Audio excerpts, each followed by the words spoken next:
Torah is just a long string of numbers. Some say that it's a code sent to us from God. That's kind of interesting. Yeah, that's just good stuff. Check this out, okay? The word for the Garden of Eden, Kedem. Numerical translation, 144. Now the value of tree of knowledge, all right, in the garden, right? Eitz HaChaim, 233. 144, 233. And you can take those numbers. So like the Fibonacci sequence? Fibonacci is an Italian mathematician in the 13th century. If you divide 144 into 233, the result approaches theta. Theta? Theta. Greek symbol. Golden ratio, golden spiral. Wow. I never saw that before. That's like that series you find in nature? Like the face of a sunflower? Wherever the spirals. You see this math everywhere.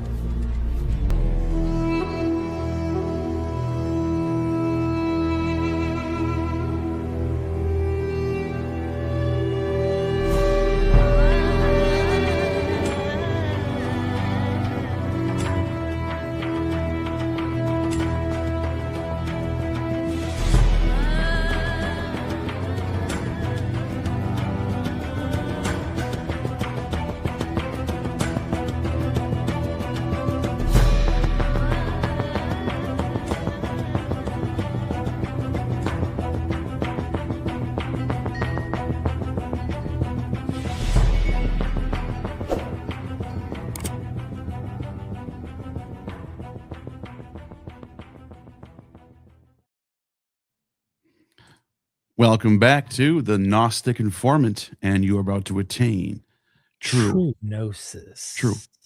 J. Dyer gnosis. And of course, welcome to Miss on. Vision.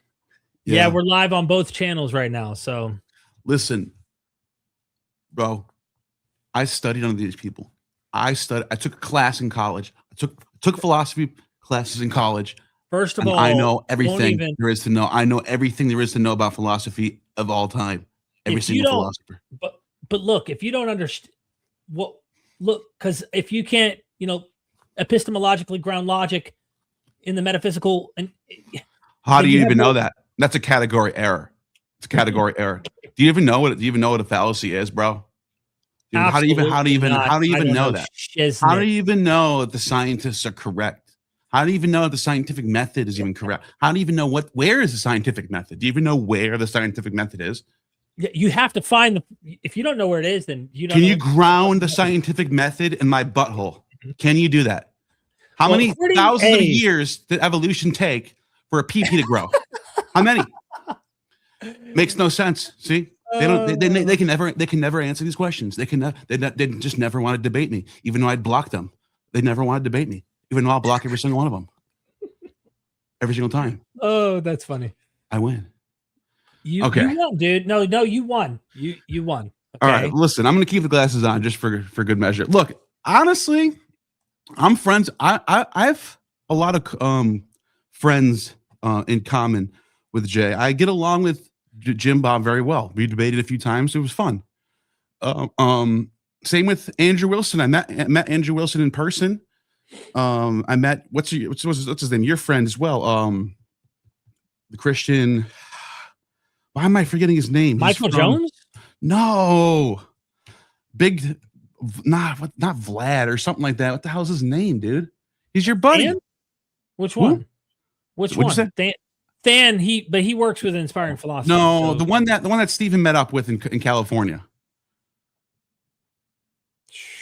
Really? You were on his channel before.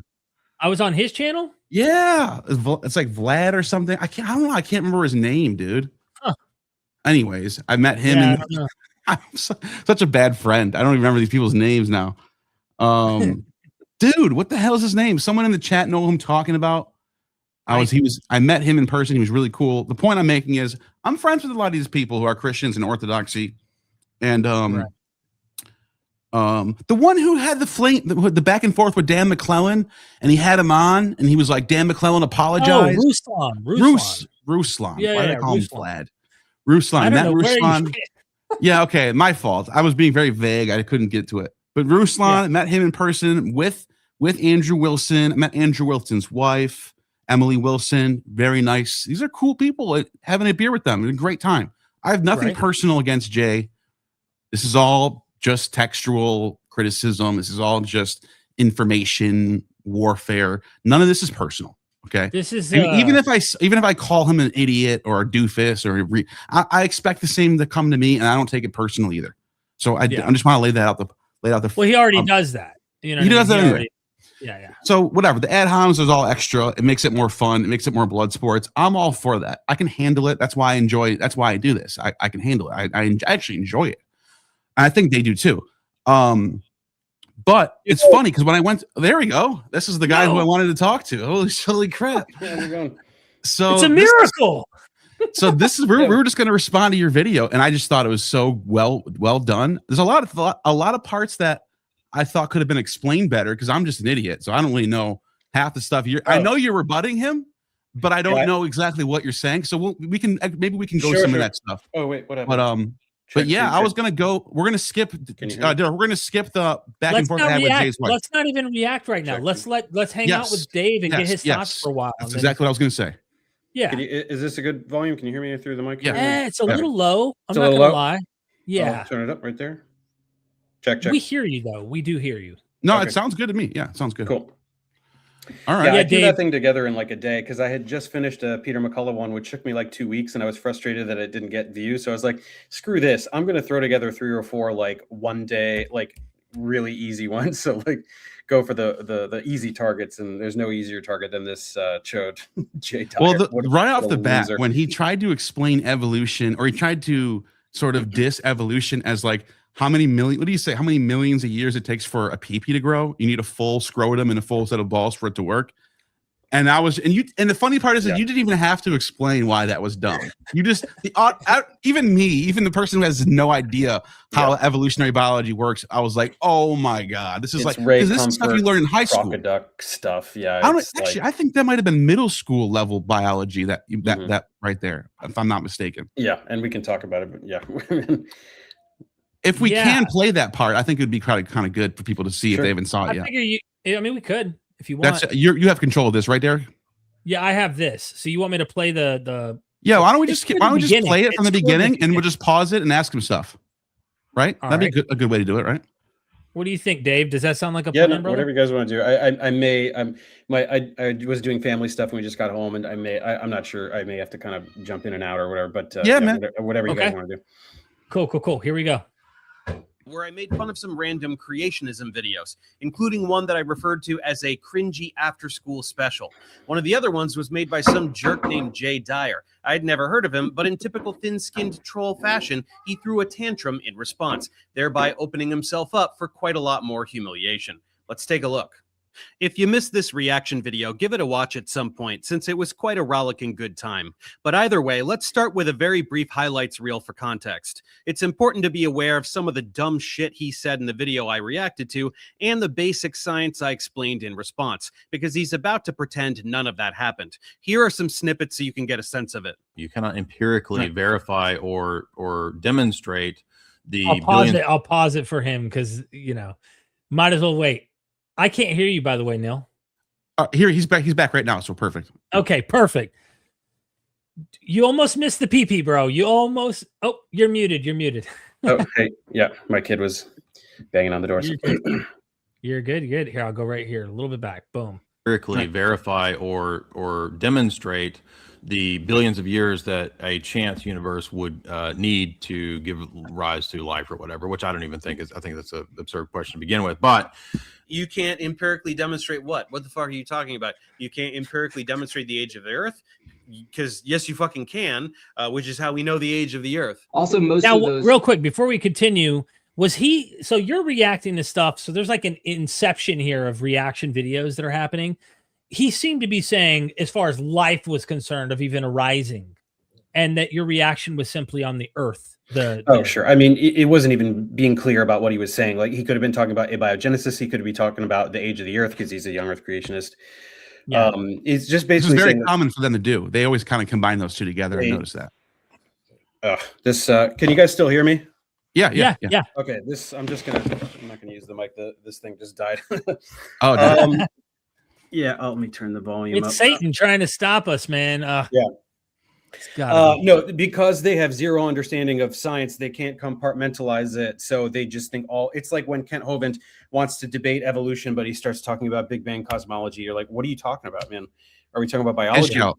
What do you want to talk about here? I actually spoke to a PhD philosopher, Alex Malpass, back. I actually had an exchange with Jay. I didn't expect him to join a live stream with me and Neil years ago. And I did a funny little like response video saying this guy cooked me. But like they have like a script, obviously, that they run with. And it's like, it's all down into like epistemological tag arguments that they make. And Alex Malpass, who's an actual PhD, he's an actual expert who actually knows philosophy, told me what they do is they jump around between like meta ethics and metaphysics and various things to gish gallop or like find a way to get out of the very thing that they're trying to address at that point. And you could technically reverse it on them. And I'm not really good at doing all of that, to be honest with you. Like I haven't done that in exchange with all these presuppositionalist types, but he's definitely a young earth creationist, like you said. And me and Neil, when we were talking before this stream, we're not even sure if you know how much of anti-science like he really is. We wanted to ask you, how much do you really know about this guy? No, very little. I had never heard of him when I did that reaction video a couple months ago. People send me stuff that they want me to react to, and I kind of compile them. And then so one day I was like, I'm going to react to some creationist videos. I pulled up like 3 or 4 links. I was like, okay, let's try this one. I had never heard of him prior to that, and he struck me as one of the dumbest people alive. And then he threw a tantrum in response, and I wasn't going to reply, but then I was so mad about my Peter McCullough video that I was like, screw it. I'm doing like 3 or 4 like super easy ones to kind of like get the algorithm going again for me. And so I was like, all right, let's respond to this jerk. I'm responding to that idiot Dan Richards who made another video about me from the pseudo-archaeology thing. I just need some like I made this video that I just put out today in one day. Like it was so easy. So I just churn out some content, Yeah, absolutely. Thumbnail was hilarious. I had to click. I mean, who can't turn down that kind of thumbnail, right? Yeah. All right, I'll keep going. Here we go. Those mutations are just replications of the same gene, which don't do anything. Right. It doesn't add anything, or it sheds something. So it's like no fucking idea what you're talking about with genetics confirmed. Most mutations are not gene duplication. Most mutations are point mutations. Point mutations can have a very significant effect. Often they don't. Most of the time they don't.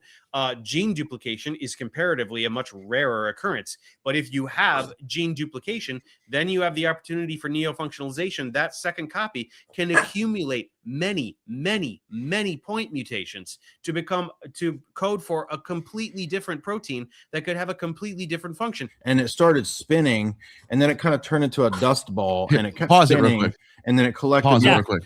Yeah. Now, something I noticed that's not just happening in circles of like Orthodox Christian YouTubers, but all over in all different fields, like Egyptian pyramids, biblical studies, whether it's I don't know, just like ancient history of Tartaria or something, any sort of topic where you get these people online who have no idea, never studied really. I mean, Jay claims to have taken classes. I don't know how far in school. Maybe he got a bachelor's. I don't know.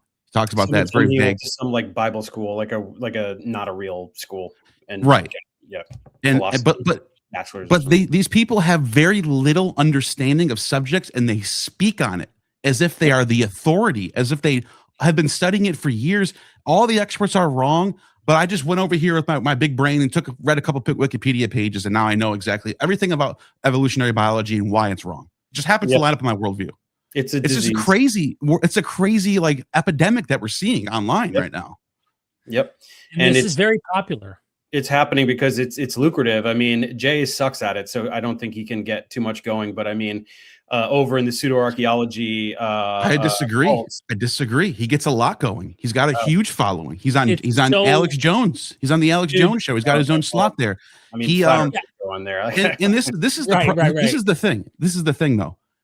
Most people are not, and I'm not being like trying to sound like everyone's dumb except for me. Most people are not like highly educated in these subjects that are really complex.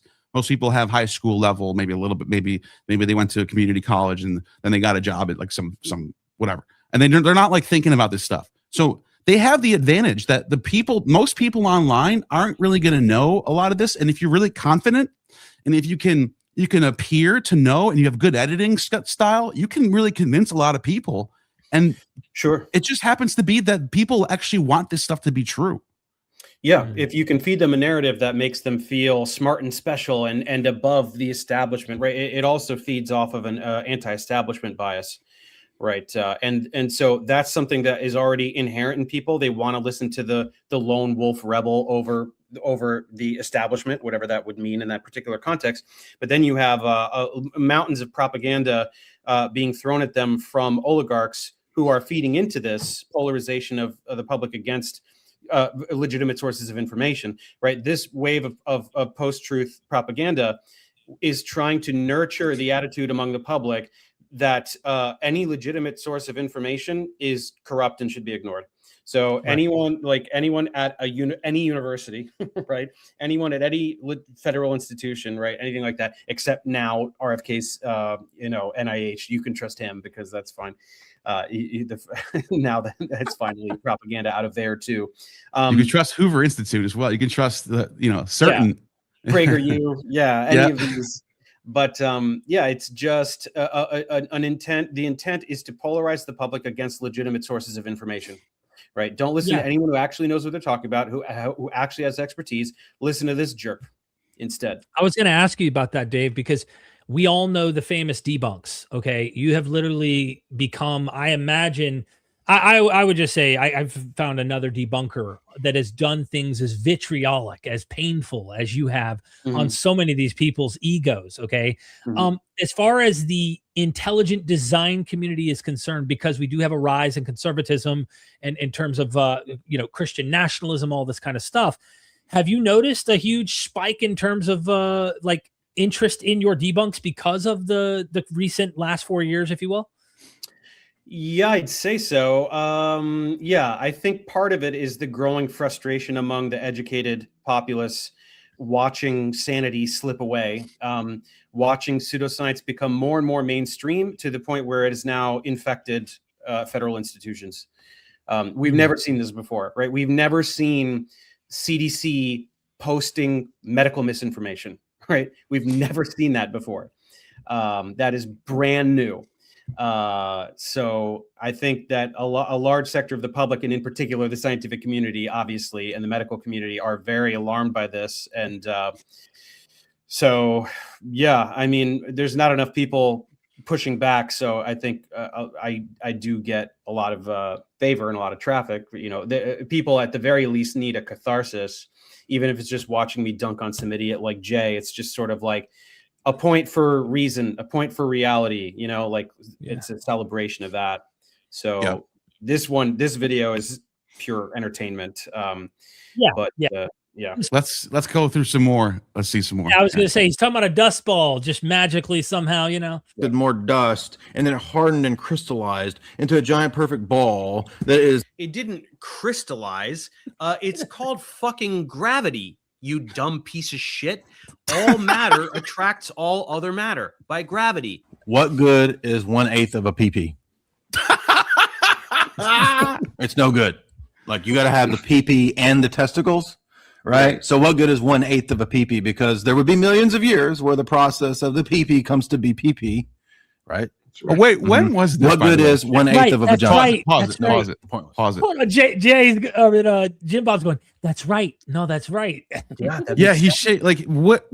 When was this? Like, I didn't know this ever happened, but like, is this something other? I've never heard this before. I've heard, what do you think a banana gave birth to a tree or something? Like, I've heard that one before. Where I've heard the eyeball. People don't understand the time limit thing. But he understands the time limit thing. But for him, it's growing limbs and growing testicles. They're two totally different things. The thing that he's trying to do is similar to the Ray Comfort crocoduck, where they are taking like a reptile form and a bird form and saying, well, if birds evolved from reptiles, then that means at some point there would have to be something that is half bird, half reptile, split at the waist, right? Like Right. Nature has a new form in mind, and then like a 3D printer just like starts going from one end to the other, like. But that's the irony about that is that would kind of fall under create. They're still thinking in creationist world, like thought, because they're thinking like it just gets created that way somehow, like it just magically happens. Yeah, each organism is viable, and the morphological change is slow and gradual, and natural selection favors forms that have a higher probability of surviving and reproducing. But yeah, this eighth of a PP, I mean, like, what does he mean? Like from the shaft forward, or like from the side this way?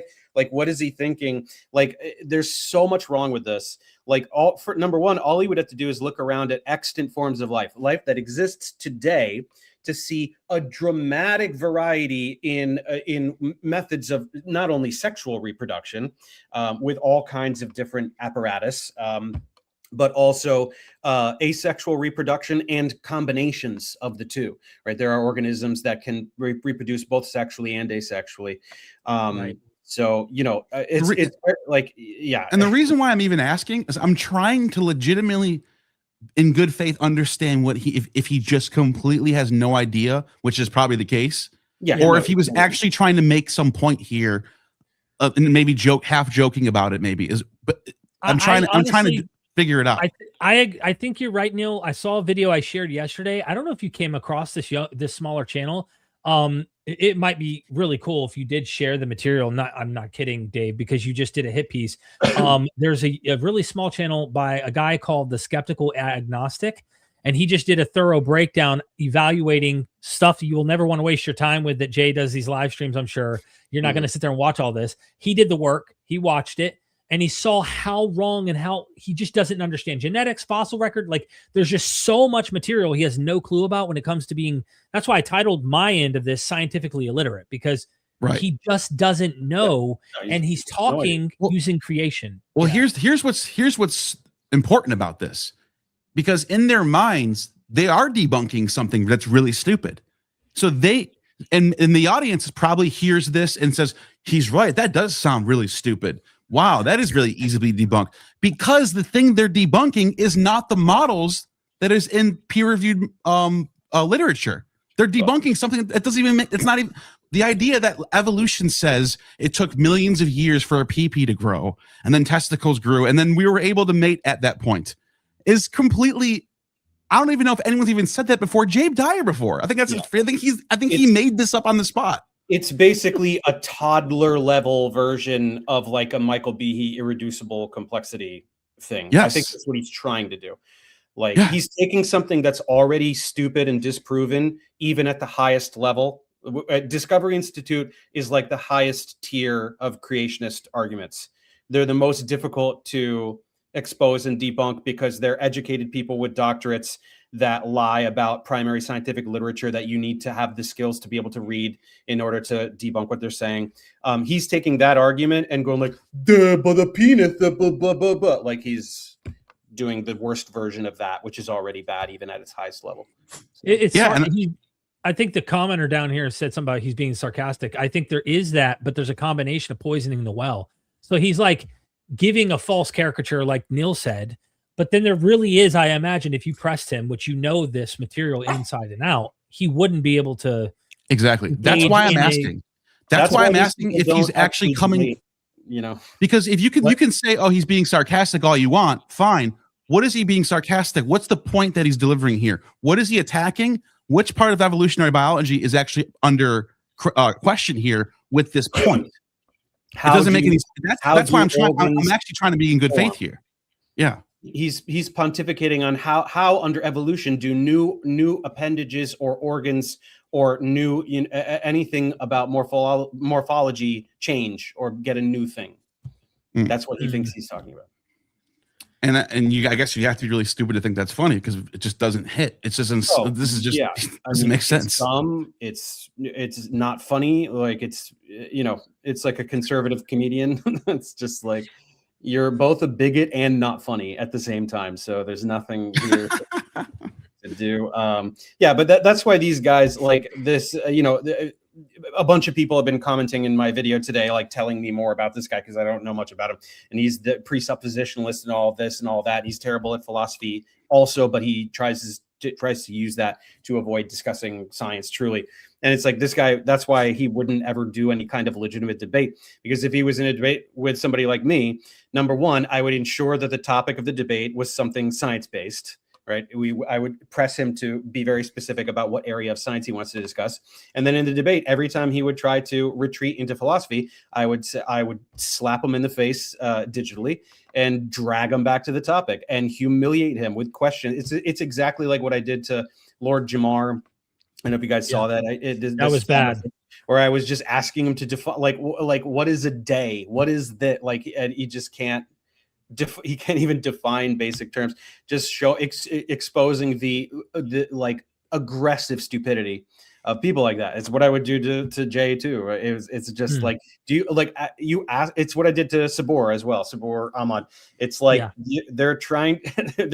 they're spewing all kinds of philosophical jargon to distract from the fact that if I was to say like a bunch of the stuff in this reaction video was them talking about information and where does the information in DNA come from? It's like, well, how is it a code? Tell me how gene expression works at a 9th grade level. At a 9th grade level, explain to me transcription and translation. They wouldn't be able to do it. So how can they then comment on what the information is? You don't even know what DNA does. So how are you trying to make these kind of grand claims about where it can come from or what it does or anything like that? You can't describe to me what it does. There's a spot where when he talks about the 150 150 my brain amino acids to form a polypeptide or to form a small protein or something. In that part, I almost want to skip ahead to that part because in that part, he makes a comment and you jump in, and I feel like it might be missed to highlight something that I think is significant there. So I'm going to share it real quick here because this is important, I think, because this gets into the whole their whole philosophy. Look, I love Jay Dyer. Yeah, the thing is, it sounds like you more want to talk about my initial reaction because in this video, he only goes through 3 minutes. That's what I was just saying. I was telling Derek in the video, you have an hour and a half long video. It's an hour and a half long reaction video where I'm just sitting there drinking whiskey, making fun of creationists, and 30 minutes of it is devoted to his dumb video. 30 minutes, okay. And his response to that 30 minutes goes through 3 minutes. 3 minutes. And quits. And then all he did was make a noise. We'll get to that part. Yeah. He did a stereotypical Jew voice and like that. Like that's really basically all I did. And then he was like, "Oh, I'm not going to do this anymore." So yeah, because you can't, because I'm saying science words you don't understand, and you can't reply to any of it. So he just kind of rage quit without pretending. And called you smug. Yeah, I saw that. It is somewhere in this. It's somewhere in this, and we'd have to review the whole thing. I'm not surprised. I'm not surprised because. While you're looking for it, Dyer, you can keep looking for it. I'll give a story of what. I mean, it is in this. I do remember that it's in this too. I mean, it's somewhere. The part where he makes the noises. Where that's later. No, the 150. I mean, if you do that thing that you just did scrolling through the timeline. No, do a transcript word search, Derek. Do a transcript word search. You can find it in 2 seconds. Well, I mean, but if you just do what you were doing, where you just put the cursor on and just kind of slowly scroll to the right, I might be able to like recognize. Okay. While you're doing that, I'll explain. It might be back here because they were talking. This is me explaining because like he reacts to me making fun of. Keep going. It's probably right here somewhere because you're reacting to them. I thought, okay, because there's something that Jay says. You want me to just hit play and let it ride? And keep going. I'll recognize it. Philosophy, science stuff. Kuhn. He's whining about Kuhn. A little more.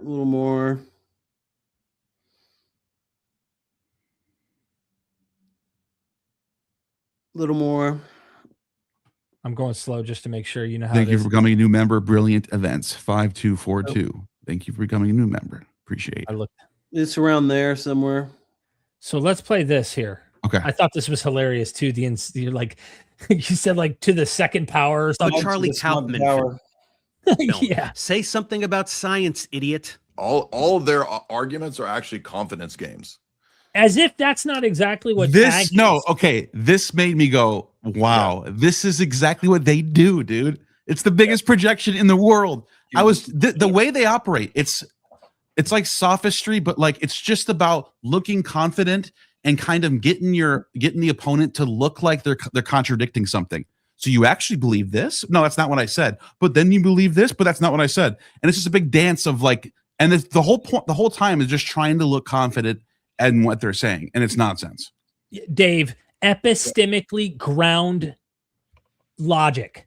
Epistemically ground logic. And if you can't epistemically ground logic in an absolute, you have no reason to use logic to begin with. And if you do, you've given it to me because it's in God. Notice they can't justify the first premise to begin with, but they start with God as the explanation for why there's utility and things make sense in the world to us as creatures on this planet. And that's what they do.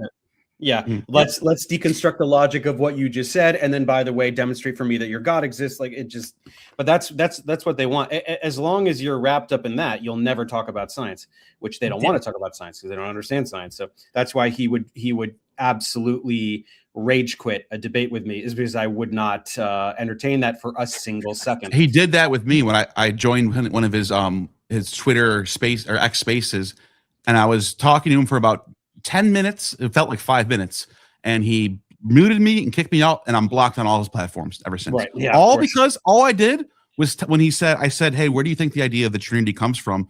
It's not found in the Old Testament. I heard you saying that the Trinity is in the Old Testament. And he pulled up a verse, and I explained to him what the verse actually meant. He said, no, you're wrong, mute. And then he kicked me out and then explained to his audience what he meant while I couldn't respond. And that was it. I never talked to him ever again. That was the only encounter I ever had. Yeah. It's like a flat earther. What's his name? Nathan Oakley tries to get people to go to his channel. And then whenever they're dunking on him, he just mutes them. And he just kicks you off. Yeah. That's what he did. It's so infantile. He's such a baby. All right, let's play this. The one spots where I think Jim Bob says something. You're playing this Inception, and I want to show you the part.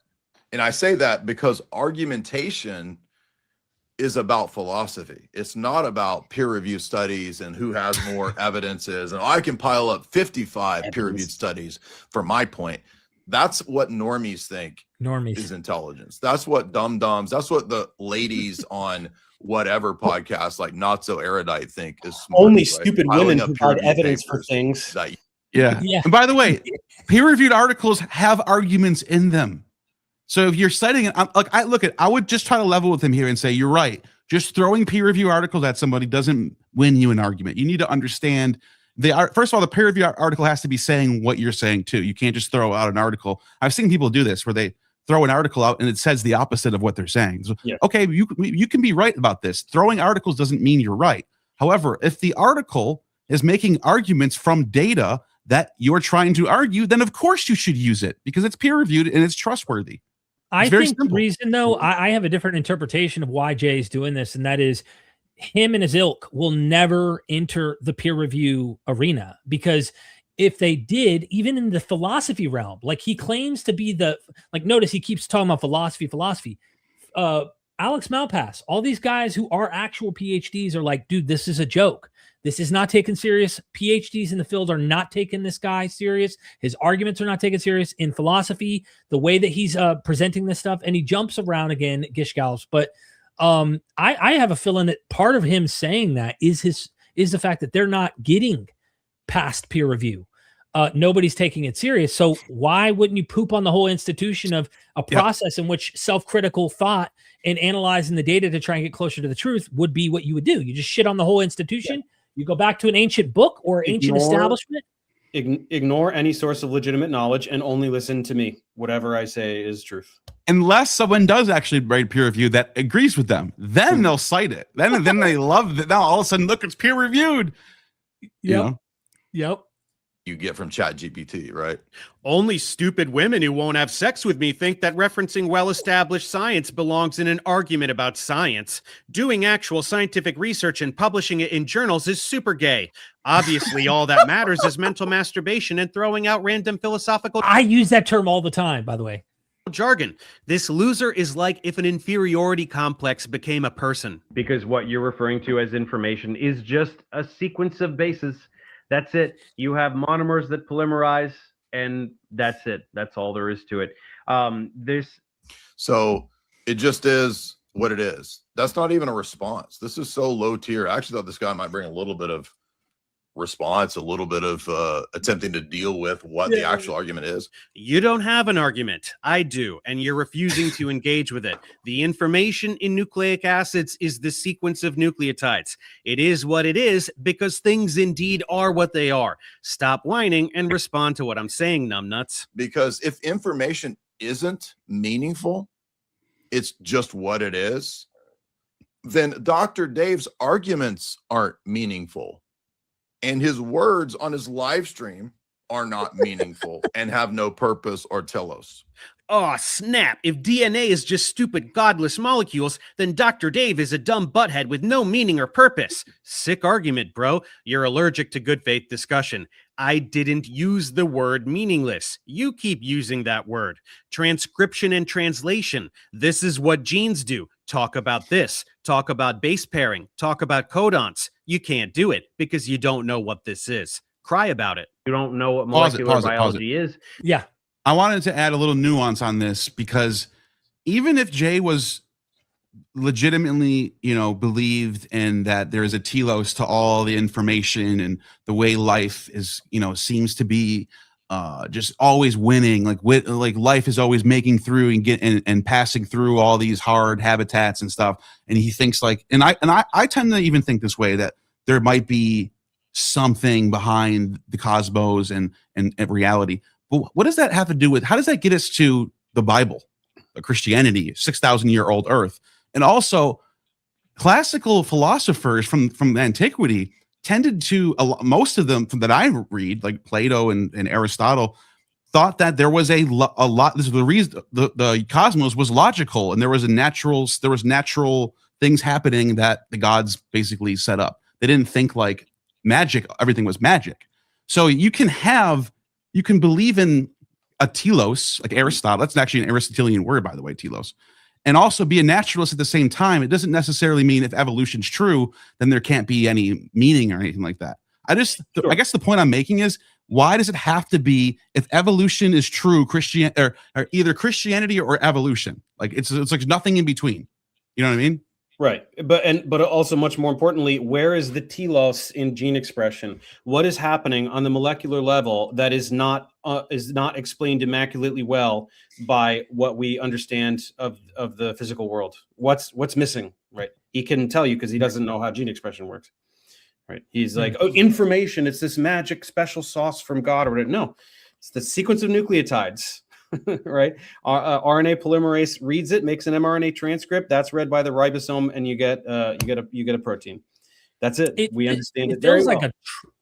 Dave, it feels like a trick. Like I was reading Bonson, I believe it was, who I think argued in better faith argument about the whole tag argument. That Bonson's like a philosopher type Christian guy, and it's like if you did all this logical reasoning, empirical data, all of it's right there, which I prefer. I'm like you. I want to look at the evidence in front of me and not speculate or conjecture using like thinking to try and imagine what might be somehow behind all of this. But even if you make your strongest case, they just go, well, gotcha. Prove the reasoning behind it. If not, you falsified your own thing. And it's a circular thing that ends up happening no matter what you show, if it evidence-wise. For example, they're not biblicist, or he's not. He's an Orthodox guy, so he's not like an inerrantist on the Bible. But if you show problems with the Bible, you show contradictions, you show flawed human fingerprints all over the damn thing. I don't see God's finger on it, right? This is my personal opinion. Me and Neil have a different ontology. I'm more of an atheist agnostic. On knowledge claims, I'm agnostic, but I'm an atheist in terms of God. And at the end of the day, like, I'm looking at this book and I'm going, where's God in this again? Like, it looks so human. I don't see divine in it. If anything, I see human. even if I can make all the arguments to show why this looks human, and you can't show me God, they would just be like, oh, all that reason that you used and logic to show contradictions and all that kind of stuff. They pull the rug out and go, well, you can't even reason where you justify. Yeah, you can't justify any of it. So you have no argument. So we should stop science unless you believe in God. Doesn't exist. Arguments are impossible. Believe whatever you want that makes you feel special and warm inside. Yeah, no, that's it. But it's like, look, like science works. Technology exists. But then at the same time, logic and reason comes from God, and it's all grounded in our hearts. And that's why we're able to know good and evil, because we have this like inerrant reason embedded in us by God. So it's like, wait a minute. Then if that's the case, then I should be able to logic and reason without having to explain it, because your God made me that way. Yeah. They want to take away the foundation of logic and argumentation in favor of empiricism, and they refuse to justify their own overwhelming assumption that God exists. Exactly. I agree. Sorry, like it's kind of interesting because even if we granted and say, hey, we don't know, maybe there is a deity, right? And we are using and wielding the very tools they claim we can't justify. Those tools in the world, I think, falsify the very religion they claim to be founding this in. And so, hey, we can all shake hands and say, maybe there's something bigger, bros. Cool. Yeah. All right. It's not this, though. I don't see it in this. So go to some Platonic thing or something. Yeah, you know? I cannot disprove the concept of a deity, but the fundamentalist Christian God is very easy to disprove. It is a very limited and objectively not real deity. That doesn't necessarily extend to every concept of every potential deity, but that one, it ain't it. So, yeah. All right, here we go. You don't know what anything is. Well, you don't know. Holy shit, man, you really put me in my place there. Hang on, that was such a profound rebuttal to basic principles of molecular biology that I don't think I was able to absorb it all the first time. Let's get that again. You don't know what anything is. Well, you don't know.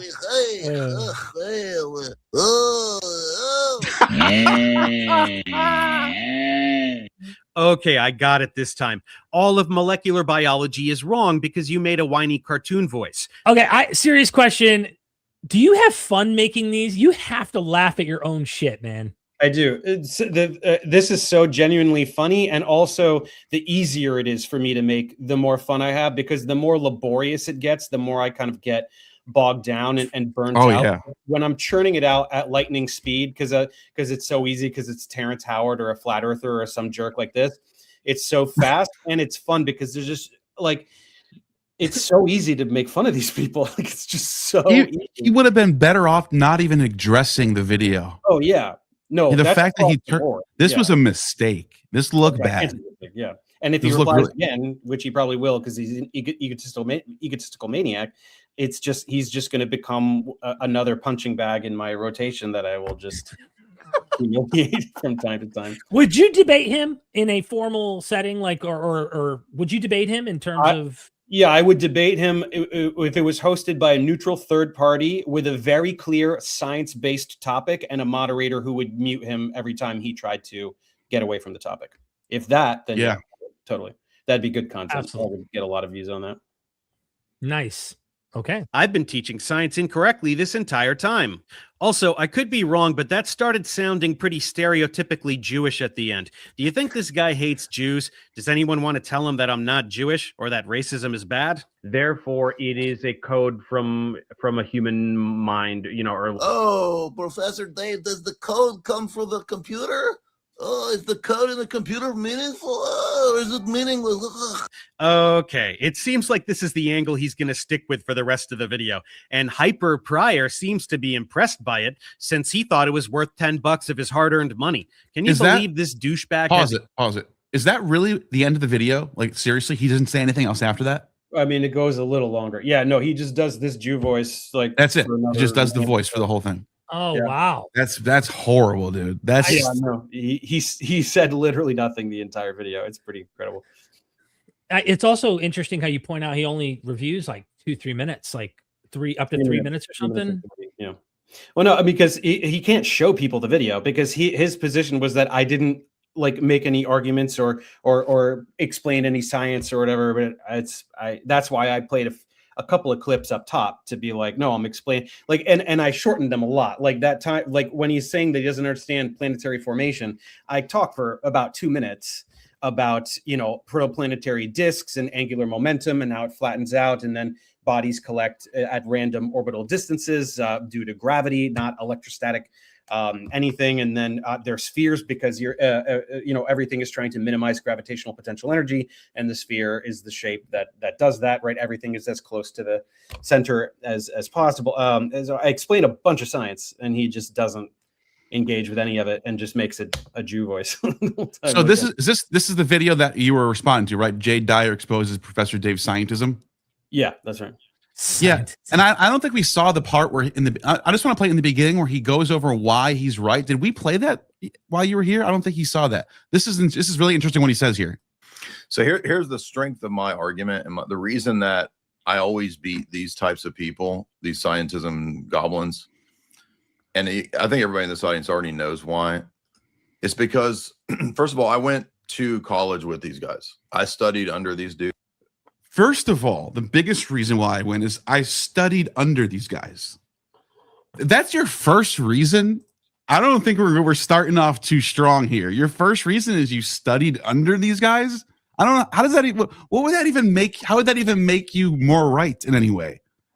Yeah. I don't understand what his point is there. The master.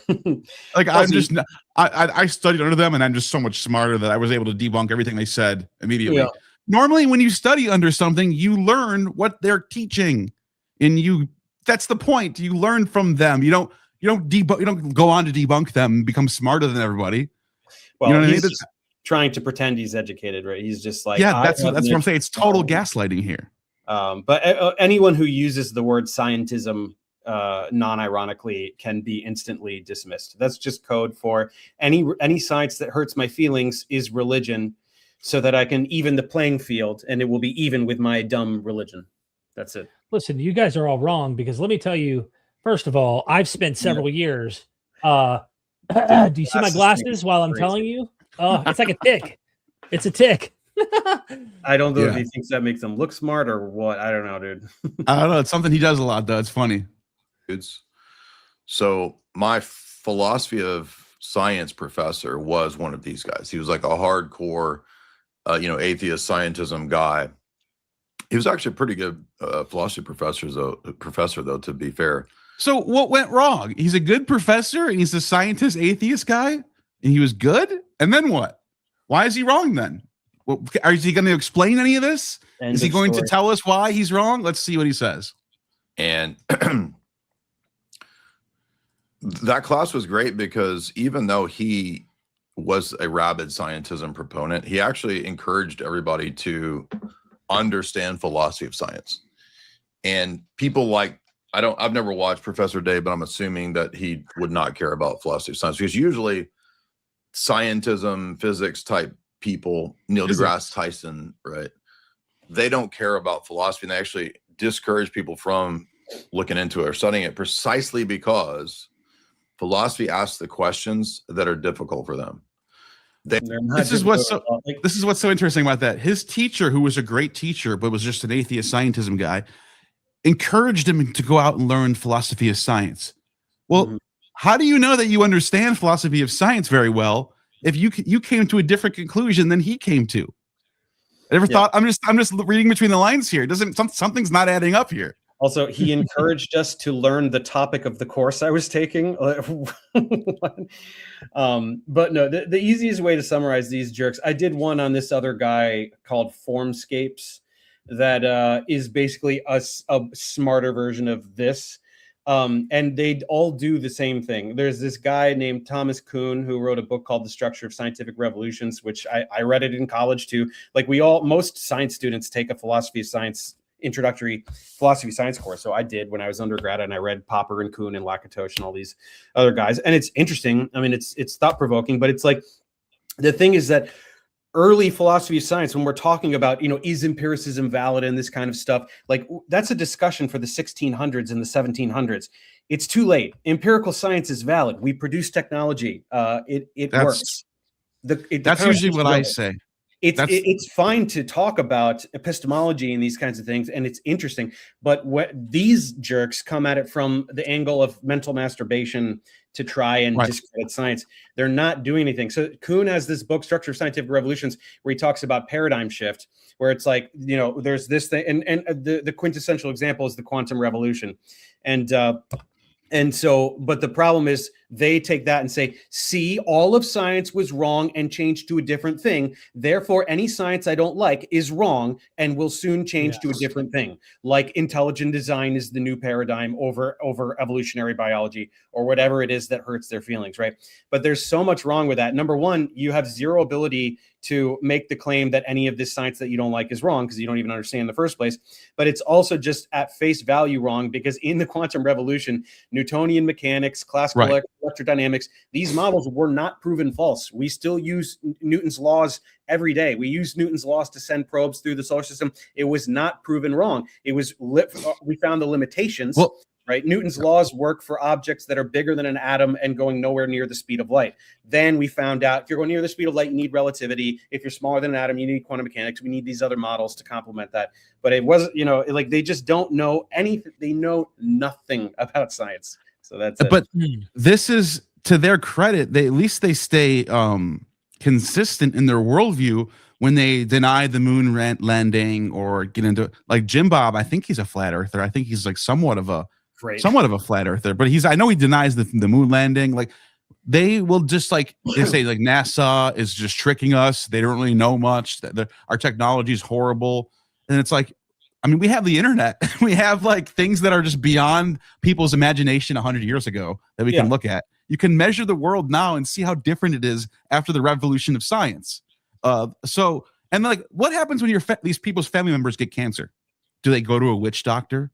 Do they go to a priest to get them blessed? No, they're all going to the best PhDs out there who are linked to some university somewhere, Roswell Institute, and they're going to have a bunch of students there writing their PhD theses as they're working and doing work. That's how this works. It's all on the ground studies. Some get ivermectin in the mail and go to Reiki and hope for the best and die. That's sad. Yes, it's very sad. And the people because they listen to people like this, they listen to people like Jay Dyer and Alex Jones because he's on the Alex Jones show. It's all the same sort of media in and outs that are linked together. And you're right, people do die over this. The church that I was going to, Professor Dave, this is a true story. When I was still a Christian, I recently was a Christian up until like 2019, I think it was when I finally left Christianity officially. So it's only been like 7 years, but COVID hit this is right at the end of when I was leaving the church. And there was an old guy there, an old, really nice guy. And our pastor was one of these like MAGA Zionists. Don't listen to them. If you're going to wear a mask, don't come to church. He would say stuff like that. And this dude ended up getting COVID and dying. Of course. And the story gets worse. Mm-hmm. He had a will. You know what his will was? He left $100,000 to the church. The church got $100,000 after they literally caused this dude to die. Mm-hmm. It's crazy. Like that's a story I've told a few times, but it's crazy every time I tell it because it's nuts. Yeah, people are getting it from all angles. I mean, that's why I target the medical misinformation very aggressively. Especially in the past year or so, I've really, really started focusing on that. It's just when I do these deep dives on figures like Peter McCullough and Pierre Corey and Steve Kirsch and stuff, and they don't perform well, I'm just like, God damn it! Like, so many people told me that my Peter McCullough video is being throttled because like they are subscribed, notifications on, everything, and that video didn't show up for them. And I didn't even see that video. I didn't know about it. Nobody did. That's how YouTube is. It's weird like that. It's just been weird sometimes. Yeah, I don't know. I mean, no complaints. I mean, my channel is doing very well, and I'm very happy with the amount of traffic I get. But it's just like it's hard to deny that there's some kind of throttling going on for certain videos, for certain keywords or something. Or I don't know what, absolutely. So. I can relate. I mean, I spent I think a month and a half scripting this massive baptism, like the origins of baptism, and like going into the mystery religions and finding like ancient Greek You know how the New Testament talks about baptizing on behalf of the dead? It has this weird mention. Most Christians don't even know what that even means or even care to know what that means. Well, from the Greeks, they were already doing that. Jews weren't doing it. And I was pretty much doing this really sophisticated deep dive in some of my other documentaries along with Neil, which you're on both channels. We're streaming to both right now, Gnostic Informant and Myth Vision. We've had millions of views on some of these documentaries, and it wasn't uncommon for us to get a couple 100,000, views on these videos. And, flop 25, 30K, and I'm like, dude, I spent so much time and energy getting all the research and everything for this video that just, which is how it is sometimes. Yeah. That's why I've been doing more reaction videos, because those are really low maintenance. And then now I'm starting to do kind of these, like this Jay Dyer one was like 25, 30 minutes as opposed to the some of them are 2 hours when because like when I do RFK, there's a lot to cover there. Like it's a 2-hour video. I mean, there's so much fraudulence to sift through, and I want it to be like this is the only video you need to see. Like watch this 2-hour video, you'll know everything about this jerk, and then this other guy, and then this other guy, and I barely scratched the surface. I have at least a dozen more planned of like people who are currently in power under Bobby and like kind of on the periphery and stuff. They all deserve a video because they're all frauds, every single one of them. It's crazy. Yeah. Damn. Yeah. Look, there's so much. I want to ask you before you go, because I know you came to give us some of your time. You gave us more time than you even planned. Yeah. What are you working on? What's coming up, man? Any sneak peeks? Any hit pieces that we can? Oh yeah, for sure. Yeah. I mean, like I said, I'm continuing like everybody under Bobby, so I have to hit like Jay Bhattacharya and Vinay Prasad and like just anybody in the NIH, in that tent of just frauds in federal institutions. I'm definitely going to be doing moon landing denial very soon. I've been putting it off for way too long, so I'm going to hit that one pretty soon. And what else? Random. I can't remember. Yeah, there may be a couple others planned, but I've really been hammering the kind of like anti-vax, that kind of stuff pretty hard. So I'm going to keep going with that. And then I'll just kind of pepper in the occasional creationist and whatever other funny stuff, Jim Bob's here. Charlotte, Jim Bob. I say, why not? Right. Dave, are you down? I only have a few minutes, but sure. Let him in. Yeah. Let him in. How do we give him the link? Derek, you got the link, right? Oh shit. Only Jim Bob join. Anyone else joins, getting kicked out. Okay. You got to send it to him. You just drop it in the chat, in the comments. Oh, okay. Thinking, how do you do that? Okay, here we go. I didn't see this. I wasn't hiding this. I just saw this now. So, and good thing he's still here, because they would have said, "Look, we were in the comments giving super chats and trying to get in there. They wouldn't let us." Nope, we found it. That's what they do. A lot of people do that. You know what I mean? This is good. This should be good. I get along with Jim Bob. I don't know how Dave's going to react to Jim Bob, but it's all good. Do whatever you feel.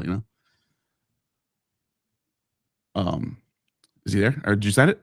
I sent it. Yeah. Okay. Cool. So let me get rid of this. But yeah, thanks for your time, Dave. I know you got to go soon, but let's give him like 5 minutes or something like that. As much as you can handle. You've Adam already Green been doing this all day. Adam Green says Dyer believes in vegan sharks and lions before the fall. He's an unserious clown. Nice. As we're waiting for Dave, as we're waiting for Jim Bob to join, I'm just going to keep reading a couple of these. Plotots, thank you for the super chat. Imagine if we were illiterate peasants whose only real community was the church. A priest who was somewhat well read could convince us of anything.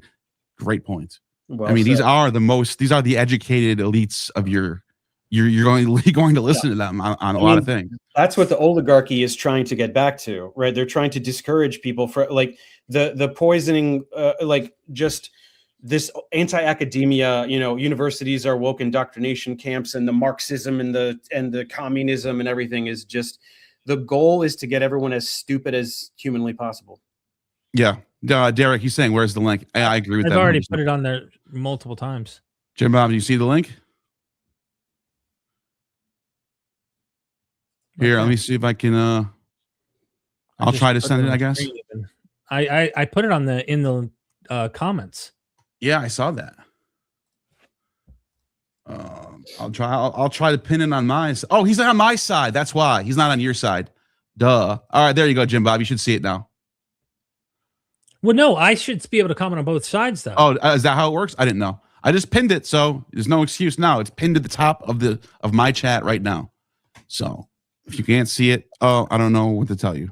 I think if you can't see it, Jim Bob, that's on you. That's you playing games, man. I'm not saying you're doing that, but if you can't see it, that's a little weird. When I comment on the post, my comment should reflect on your channel and mine. I think I don't know. All I know is I just sent it on mine as well. So yeah, I just sent it on mine as well. So here, I'll do it again. We have like 5 links in there now. Dave's just hanging out. Yeah. I mean, yeah, I don't want to. Yeah, like I'll give him another minute, but if he can't figure out how to click a link, like this is, So you posted on your side. He should be able to see that. I posted. I have it pinned to the top of the chat right now. It's pinned. Why are people saying they can't see my comments on your end? I thought you should be able to see mine then. You guys can see mine, right? Okay, hold on. Here we are. Okay, here we go. There he is. Hello, Jim Bob. What's going on, man? How you guys doing? Good. Like the setup, like the guitar setup, man. Hey, thanks. So I wanted to go back to one thing that I usually bring up, Dave, is when he brought up the nubby argument. I know it's rhetorical and kind of funny, like 1/8 of a penis or whatever. But I just wanted to ask, from the evolutionary view, do you hold that random mutation does produce mechanisms like that over time? Yes, random mutation can produce new morphology, new functionality, obviously. Okay, so that if it's true that a population that didn't have a penis through random mutation over time did eventually produce a fully functioning penis. Yeah, over time and over many morphological iterations, right? It's not like no ability for sexual reproduction and then a fully formed human penis, right? That's not how it works.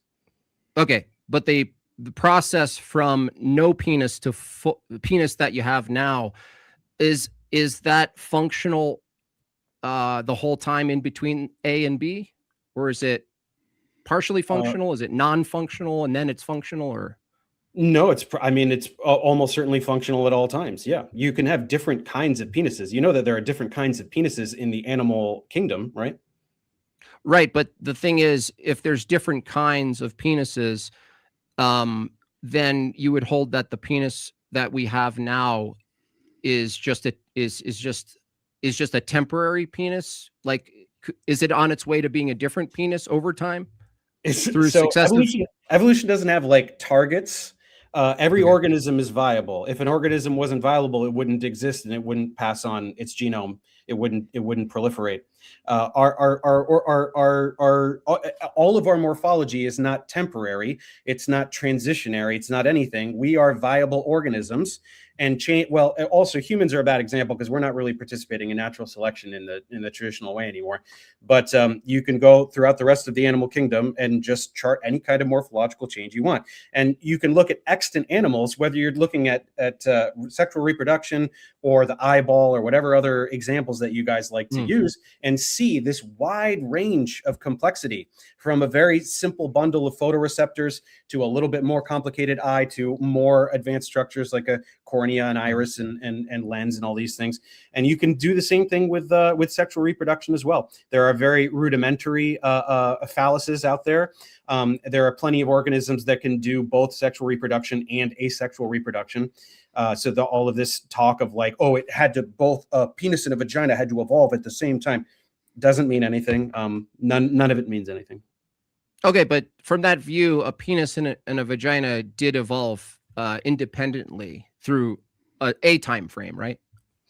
Not really independently, because they are structures that are linked to similar genes, right? We're talking about embryonic development going one way or another way, depending on when certain genes are expressed.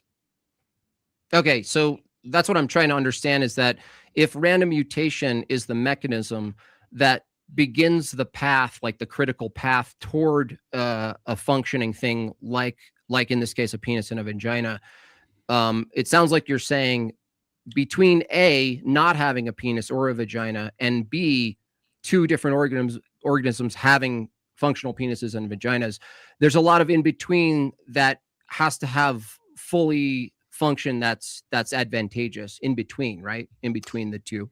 For the most part, but not entirely. Like I said, there are organisms that exist today that can do both sexual and asexual reproduction. So obviously asexual reproduction evolved first, all the way back with unicellular organisms and binary fission. And then with very simple animals, there are other things, parthenogenesis, there are budding, there are different ways of asexual reproduction. So very clearly, there were populations of animals that were able to asexually reproduce while mechanisms of sexual reproduction were evolving. And Okay, they're still around today. Okay, so but in the early stages toward the pathway to what we have now as appendages, let's say a quarter of the way through the process, when Jay says a 1/8 of a nub, he's using rhetoric to visualize a penis or a vagina that's not what we see today, but on its way. Does that make sense? I mean, it doesn't make sense to me. It He's doesn't make sense. very clearly I'm saying talking to 1/8 of a PP, as though like I was saying to these guys, I don't know if he's imagining like a 3D printing that is 1/8 of the way done of what's going to be like an extant human penis. But if you want to say 1/8 of the way to the evolution from from a much earlier form. No, you can't grant that. You can't even be good faith and grant that, because he's saying that it's not useful at all without the testicles. He's basically saying it's morphing to being useful to what it is today, which isn't the case, because if it's there to begin with, it has some sort of function. And well, no. Well, Neil, there to begin with is the thing in question. What's there to begin with? Obviously, hold on a second. Hold on, Neil. If I'm asking if there's a point in time, I use like liver or something like this. Like if there's a point in time where a population, it's the ancestor of the thing we see today, deep time back in time, doesn't have these things in full operation, but they have some. You say Dave, full operation as if I'm talking to Dave, dude. Just let me get the question out to Dave, dude. Whatever. Okay, he's the one who knows. He's gonna know. You're not gonna know. You're right. Okay. It doesn't make any sense though. So Dave, if it's a case that an early population, let's say it's asexual, starts some process unknown to itself, right? That's going to develop in the future the appendage we call a penis and a vagina. There has to be a moment where that begins, right? That's fair, right? Okay, sure. Okay. And if that begins, that means that the process from beginning to end, there has to be a slow, successive sort of building, right, of this appendage. This would be true of anything like wings or anything, right? Yeah, that's why I told you to look around the animal kingdom and look at the different kinds of penises. Like look at the penis of like a flatworm, a platyhelminth. Look at what that looks like. Do you know what that looks like? Do you know anything about flatworms? No, I'm talking about humans. Okay, and I'm talking about ancestral species, right? You're talking about the development of organs as though it happened in humans or human-like species or primate, right? These methods of sexual reproduction go back hundreds of millions of years, way before primates, way before mammals, right? So you're trying to imagine like a primate-like species with nothing and then suddenly a phallus. And I'm telling you that all of this apparatus, all of this morphology evolved way before anything that you even think you're talking about. I understand. That's why I'm asking you, do you know what a flatworm penis looks like? I understand, but just granting yourself a proto-penis still goes, it's the same question though. That means that like when I ask, how do you get, I usually ask, how do you get a liver from an earlier form that doesn't have what you call a liver? And you say, the answer is always the same. It's, well, you have a proto liver. So aren't you just saying right now, Dave, that you're granting yourself a proto liver already, or proto penis exists? Not listening to anything I'm saying. So this is what I'm trying to explain to you, is that you can look at extant life today, extant animals that exist today, and no matter what you want to talk about, the digestive system, the circulatory system, the respiratory system, the immune system, you will see a dramatic spectrum with gradations of complication, organs not existing yet, different kinds of morphology not existing yet. So there are many different things that we can look at today to show the tiers of complexity in terms of arrangement, which organs exist and don't exist. So you're looking at, if you want to look at a liver, now I'm not an encyclopedia of evolutionary biology, so I don't know off the top of my head. We could totally Google it right now and say, when did the liver evolve and what was before that, right? It was obviously some either simpler kind of organ or some simpler tissue that then continues to differentiate and specialize, right? The same thing for eyes, right? If you want to talk about the like you guys in that video that I tore into, you were talking about eyes too, and you're like, how does the eye blah blah blah? With animals alive today, you can see things that have just a bundle of photoreceptors. That's it. Just a couple of molecules in a membrane that are able to interact with photons such that it can sense light is this way and not that way. That's it.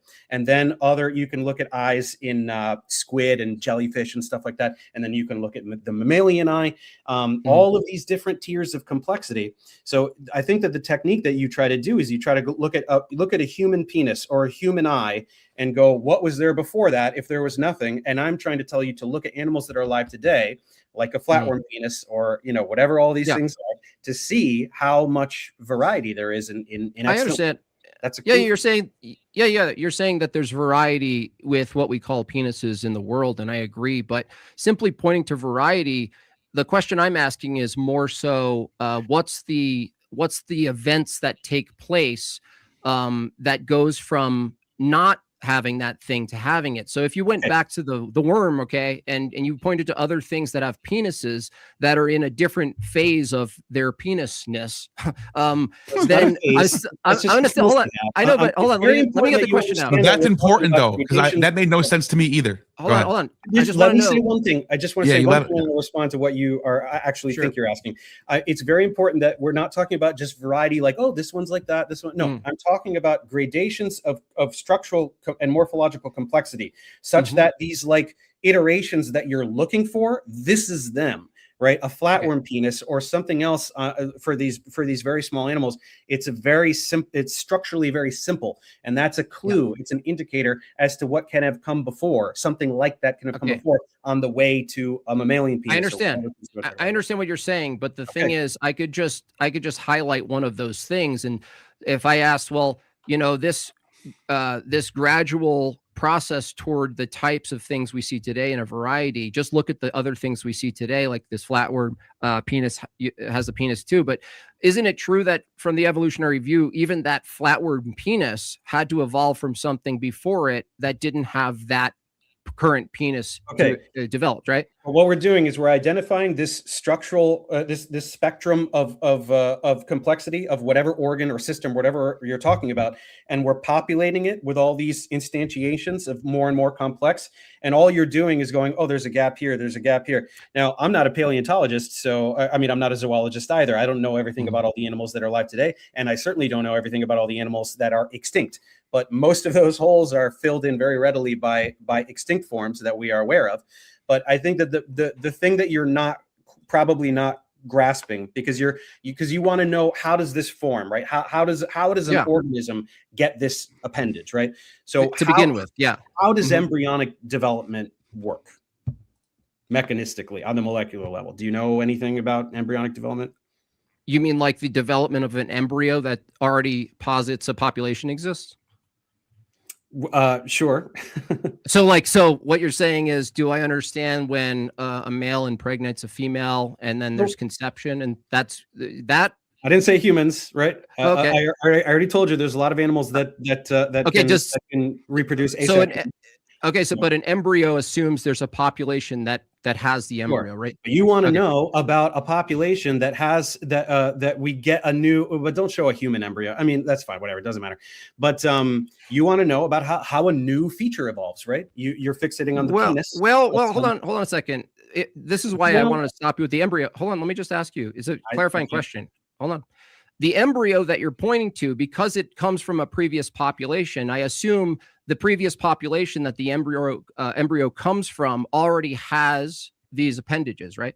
No, I'm look, you want to know about how new things form, right? So I'm asking you if you know anything about how anything of the morphology of an organism arises at all. Well, What do you know about that process? Well, what I'm saying is if you're going to point to an embryo, I would say that the category you're pointing to assumes that there's a population that has parts that already can produce the embryo.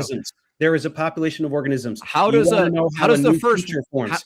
I'm asking if you know anything about embryonic development, which is where new mutations can express themselves as new functionality, new structures, new things. Do you know anything about that process? Well, no, I would disagree with that statement. What do you mean you disagree with that? Here, I'll tell you how if you'll let me talk.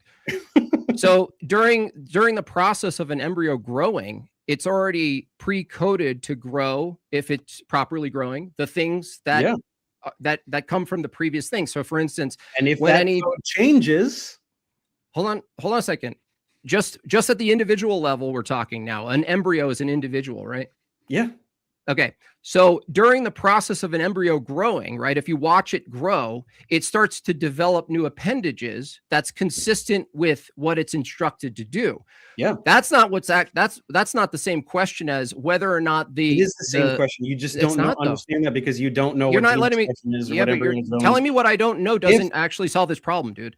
So you're not engaging with you're not actually engaging with the question because I'm asking you. I think he is. Hold on. I'm asking you. You're saying that the appendages that develop are due to the genome, the instructions in the genome, right? It's instructed by what it comes from. Instructions in the genome are different. If they change, if there are mutations, what then? Could the morphology that results also change? No. Well, sometimes it changes, but if you're referring to an animal not properly forming something, right? Are you including that as a mutation? New functionality, new morphology. Okay, so you're saying at the individual level, you're observing in this case, an individual embryo in its growth developing a brand new functional appendage. Yeah, just not like from absolutely nothing to something that exists today.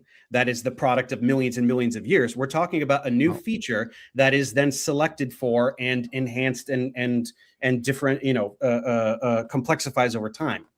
Right? Okay, so in the individual level, what's an example of an appendage or some mutation that in the process of the embryo are actually growing, it actually produces a functional advantageous appendage? Webbed feet. I don't know. Webbed feet? Is that wait, hold is that a dysfunction or a function? If you live in the water, it's a function. Wait. When we have webbed feet, it would be dysfunction. That's why. Wait. That's arbitrary. Hold on. No, that's totally. Wait a second. That's post hoc. So, like, if someone, hold on. If a population of humans, for whatever reason, were born with webbed feet, how would you determine that was an advantage or a disadvantage? By if it is an advantage or a disadvantage, nature decides. Right. If it helps them in nature. Hold on, that doesn't. Hold on a second. Aids the survival of an organism. It is more likely to reproduce, and that function is selected for. Hold on a second. That didn't answer the question. Jim Bob. You guys are piling on. I know, but you're not allowed. Let Dave is all I'm saying. I'm not trying to even speak on this. I want to allow Dave to be able to communicate too, because I know you're trying to get your point across. Dave's trying to get his point across. Let's just allow both of you guys, but don't. That's fine. Let's let it go both ways. I didn't interrupt. It was Neil. So if it's the case that when I ask the question, I'm asking a methodological question, which is what methodology would you use to determine something like webbed feet within humans happened at the population level, whether or not that'd be an advantage or not? And your answer was we would look to see if it's an advantage. Because nobody is determining anything. It's called natural selection. Mutations that confer a survival advantage are selected for. It's statistical dynamics. Nobody is deciding anything. If you don't understand that, you don't understand literally the first thing about evolutionary biology. This is what Darwinism explained in the late 19th century. Okay, so the answer, Dave, then is the answer clearly, if you were to just be really concise about it, is when I ask if a population of humans today suddenly, spontaneously, were all born a huge population was born with web feet, and I asked, how would we determine whether or not that's advantageous or not? You would just simply say, we wouldn't know. We just don't know. So there's like 18 things wrong with even the situation that you're talking about. Number one, a population doesn't spontaneously develop a new thing. It's an individual. I said if. Okay, so if magic, that has fucking nothing to do with science, what's my response to that? Wait, It's Dave, this is a dumb question. Dave, You're too dumb to have this conversation, dude. Dave, I'm sorry. Dave, this makes it even worse for you, by the way. No, it doesn't, because you are not having this Let me conversation. talk. Neil, let me talk. You said I am letting you talk. Let me reply to it, you fucking tool. You said if a population magically has webbed feet, well, that's not a thing that happens. Number two, humans are no longer participating in natural selection in the way that the rest of the animal kingdom is. How did you know that? Because we don't die if you're weak, right? If you're a weak person or a dumb person, society, there's a safety net in place so that we How would you all know? take care- Wait. What do you mean? How do I know the most basic things that are self-evident? What the fuck are you talking about, dude? Self-evident now. Okay, Yes. hold on a second. Do we Okay, not, let's go. if there is a weak person, Wow. do we just let them die? Do we let a lion eat them and they die? Is that how society works? Depends where you are. It So depends if where you are. Where is a society? Where is a civil? Where is a city some people where- in China actually let people who got hit by cars just die in the street because it's not a utility issue. So Cool. but But regardless of that, Dave, is that the majority Neil, of people? shut the fuck No, up. but that Neil. matters though. That matters. You're just No, it pointing doesn't. to one random it doesn't thing. matter. Let's talk about web feet again. Let's go back to the individual level. If an but not individual, humans, not humans. Why We're not? talking about other animals, because Okay. we are not participating in natural selection. You fucking idiots. We're talking Wait. about. Let's go all the way back to the hold on a evolution of second. tetrapods, Hold on a second. right? There are Webbing animals. versus not webbing. Hold on. Do we care for animals? Do you want to talk about evolution or Oh not? my God, What are you trying dude! to I'm do? showing a Do we care contradiction in about your view. animals? What do you mean? Do we Dude, care about animals? Yeah. No. Do we What does that mean? actively? Let me answer the question. Ask the question. If you said humans are no longer participating in natural selection because we have all this advanced technology to take care of us, we also take care of animals. Yeah. Okay, so let's also not talk about cattle. Let's talk about Conservation. No. Hold on. Now you're in a weak spot. Okay, because if it's you wanted to talk you're gonna about keep the evolution you're of stuck, various dude. morphological features of No. animals. This evolution took place hundreds of millions of years Okay. ago. If you want to talk about that, the thing that you pretended you wanted to learn about, No. let's talk No. about that. Let's not Well, talk no. about If- human no. society. No, What do you want to no, talk about? I'm You trying to wanted get to it talk out. about where So you penises keep came interrupting. from. Okay, you're Spurgeon now. Okay, so if it's the case No, that you you're arbitrarily, Spurgeon. Neil, shut up, dude. You're Spurgeon, bro. Look at you. I'm trying. You can't even see me. You're So, Well, I can jumping hear you. all I can over hear the you. place. dude, you guys are interrupting. This is crazy. So if it's the case that you determine that natural selection is no longer happening at some level with humans, but it is with other animals, right? I'm asking you. You made that Okay. claim, right? The point is also valid for livestock. So what? Let's talk about wild animals. Whoa, Or whoa, in whoa. other words, all life prior to Wait. modern human civilization. Wait a second. Which You was Wait a keep couple saying, wait a thousand second, and cutting him Wait. off. But that if he did that to Oh, you, you'd Neil, freak out. shut up. Let him Neil. finish his point, You though. shut up, dude. You're saying nothing. You're Let saying Jim Bob nothing, and answer then your you get questions upset before when you tell me stop that him. you're not saying Wow. anything.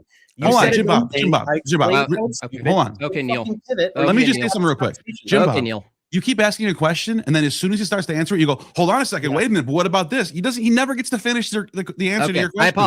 I apologize. You want to learn how new morphology arises. So I'm talking about mutations and embryonic development. Would you like to have that conversation, or do you want to keep shitting your pants about what modern humans are doing? Well, the reason I'm asking the question about the selective process, if you're saying that having web feet as a mutation that happens in the embryo stage for an individual, if that thing produces web feet, the question I'm going to ask you, regardless if it's human or not, is how would you determine it's an advantage or a mutation that's a disadvantage? How would you determine that? If it lives longer, if it helps it survive. Wait, how would you determine that it swims faster? Is that okay, good? so if humans could swim faster, it doesn't apply. Stop talking about humans. Stop talking about humans. Okay. We're So talking about animals in general. So if one Animals over embryo, time. okay, so if one embryo, right? Isn't this more of a Lamarckian view though? Isn't that something No, you reject? it's not. Okay. No, it is okay. not. So if a embryo hatches a web feet, and otherwise its previous population didn't have web feet, you would determine whether or not that was selected for if it swam faster.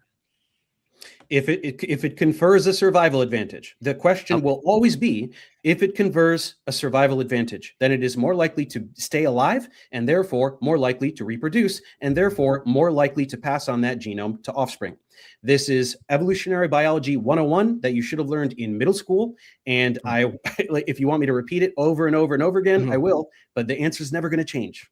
Okay, so let's just carry the story out. So this individual has web feet, and it helps it swim, and therefore it helped it live longer because it swam faster. Yep. Okay. And then it has children, right? Yep.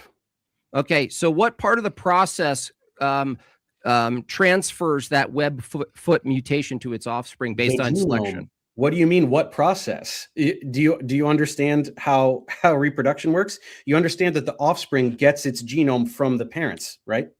Yeah, but if it was random, it doesn't verify. It doesn't actually. The initial mutation was random. Hold on a second. Is it guaranteed that the offspring will get the web feet? No, not guaranteed. In sexual reproduction, you have two parents, and then you get a chromosome from each. Another middle school concept. Each chromosome. You have, it's another middle school question. No. I mean, it's a good question because on meiosis and stuff. Okay, but now you have this view that, like, if something happens at the individual level, like web feet, and in that lifetime it survived and it did better, it could just be a happy accident that time. Yes, but what increases the chances of it passing that same web foot down? Is there anything that increases that chances? Or not? No, not in terms of the randomness of which chromosome from which parent goes into the offspring. No, it's chance. Okay, so it's just chance.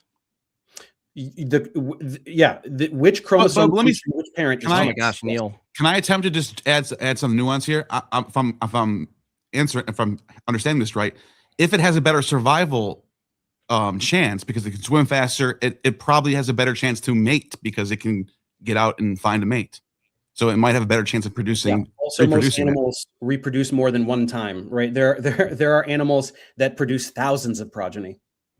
Right. Wait, why would swimming faster enhance the likelihood of finding a mate, Neil? You really can't imagine that? You can't think of why that would be. I'm asking you. Because it can get around better. It can get around and find more mates easier. If it's dead, it can't mate. If it can't move around and its legs missing, it's not going to find a mate. If it can swim fast, it's going to find a mate. Wait. What if the thing that's not swimming has closer proximity to the females? It got lucky. God, that's a lucky one. It got lucky. But it sounds like just post hoc. Like you're just imagining post hoc. If it survives for longer, it has a better chance of reproducing and will reproduce more. Okay, so I want to get this, and I don't want to keep you too long because you were on your way out, Dave. I appreciate the time. Yeah. But if everything is by chance and ultimately accidental, but you're saying the selection process is not accidental. You're saying that things produce from random mutation by chance. It might be the case that it gets passed down. Lucky that thing, right? Yes. Mutation is random. Natural selection is not. Okay, so then would you agree that from your perspective that the brain was a process of random mutations produced by random mutations? Brains in general and every other organ and every other aspect of all life ever. Yes. Okay, so then, and it wasn't developed for any purpose, right? No, not any inherent purpose, but it is useful, right? Animals with brains have processing ability, and then especially humans, we have this huge frontal lobe that is capable of all kinds of complex. I understand, but you would say that your brain has no real purpose, right? It has no inherent purpose. I use it for the purpose of thinking. Okay, but it's not made for the purpose of thinking. There is no God that on purpose made things with the purpose that I didn't say God. No, God doesn't exist in this hypothetical. Okay. I just want you to understand from your view. Then you would agree that nothing would have any kind of inherent purpose from a higher power. If it's all chance, then there's no inherent purpose to anything other than what proliferates due to conferring a survival advantage. And so why would I listen to sounds coming from a purposeless brain? Because I'm right. Okay. Well, thanks for the conversation then. Happy to do it. Hope you That learned was great, something. Jim Bob. I enjoyed you coming on. Thanks for jumping on, man. No problem. Thanks, Derek. Thank you. Yeah, that was interesting. Thanks for sticking around, Dave. We didn't I made it expect through that. whole thing. That was great. Yeah, man. I didn't want to interrupt, but I wanted to let you guys. Do your I thing couldn't tonight. help it a few times because it was just even I was understanding what he was saying, and it seemed like he was pretending not to know or just didn't know. I don't know. He's trying to come across as very methodical and focused, but in fact, he's just he wants to know how something develops morphologically. But when I start talking about mutation and embryonic development, he wants to talk about something completely different. Happens every time. Well, and I think he really wanted to focus on purpose and there being some sort of meaning behind it all. And like science doesn't necessarily have, I don't think science is really saying there can't be a purpose to all this. It's just, we're just trying to figure out the mechanics behind things, right? Look, if there is some nebulous deity that triggered the initial singularity and let everything unfold according to, physical characteristics for the universe that it conjured and is just watching the whole show and has a reason in mind for it all, believe that. I don't care. Yeah, right? we would have no reason to tell or not. Yeah, I don't believe it. It doesn't bother me. It's an uninteresting conversation to me. But it would in no way negate the fruits of the scientific labor in determining, the rules of the biological world and every other tier of scientific complexity. Yeah, that's it. I actually think if Aristotle and some of the ancient Greeks were alive today, they'd be evolutionists. They already had the sort of inductive and deductive reasoning mindset going on. They would have believed the data. But yes, Aristotle was one of the most brilliant minds in human history, and he would definitely accept science. I mean, some would say he was the first scientist. Under a certain definition, he was probably, arguably, the first scientist. That's what Bacon says. Bacon says that in his, I forgot the name of the book. But I mean, he was the first. I mean, he definitely held unscientific views, like he thought things fell to the ground because that was the nature of them to seek the ground. I mean, it doesn't mean anything, but he was probably the first figure to ever say that there things happen according to natural laws and orders, and we can discern them. Exactly. Right? Then it took all the way until Galileo for him to say, not only that, but this shit is mathematical. Like we can have equations that you can put numbers in and make a calculation and it'll tell you what's going to happen. And it does with all my little balls and the pendulum and the ramps and everything. He was like, holy shit, the universe is math. Like that's why Galileo is the father of modern science. Then fast forward all the way to today. I mean, it's like, I don't know. If you can't get on board with science, I just have no patience for it. You know what I mean? So, yeah. Well, yeah, it's unfortunate. I mean, it'd be cool to see them all get on board and still be theistic evolutionists. You know what I mean? But when you're denying evolution, I mean, at what point do you just start realizing, hey, okay, let me go with the facts on what I see and make it match my theology? This is why I get so irritated when I get painted, obviously, as the angry atheist. It's like, I don't care about my atheism. It's a very uninteresting part of me, and I don't engage in theism versus atheism debates because I don't care. If your conception of a God contradicts science, I'll debate you about why you're wrong about science. But if your conception of God is completely accepting, 100% accepting of all of science, I have nothing to. We can have a fun conversation, a stonery conversation, but I have no interest in trying to strip you of this unoffensive God that doesn't contradict any science that I happen to not believe in. And it's just not a very interesting conversation to me. It's science deniers that I will humiliate. You know what I mean? I thought that was great though. I mean, it was interesting to see back and forth. I will say this for the debunk that you did. Don't you feel he was kind of respectful to you personally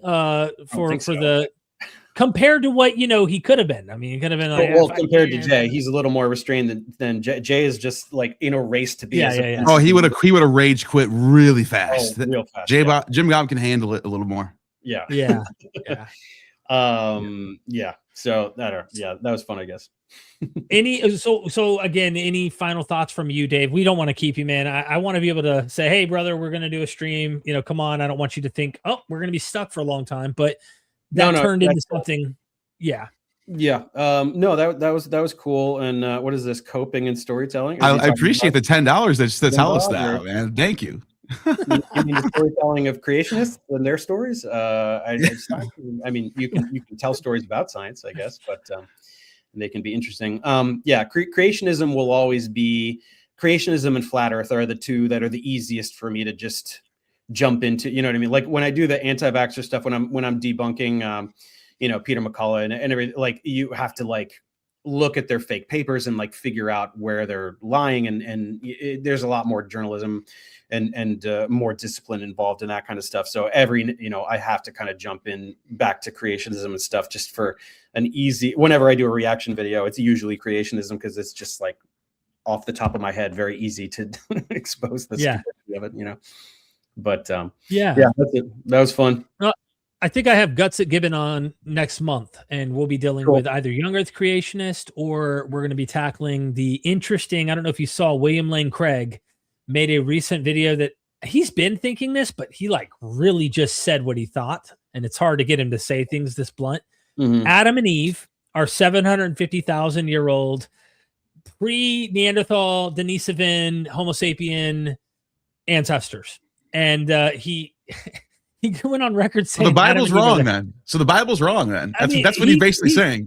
He's trying, bro. He's trying. He's like the difference there. 750,000 is that's a very interesting. Also, first of all, because I don't think that they're.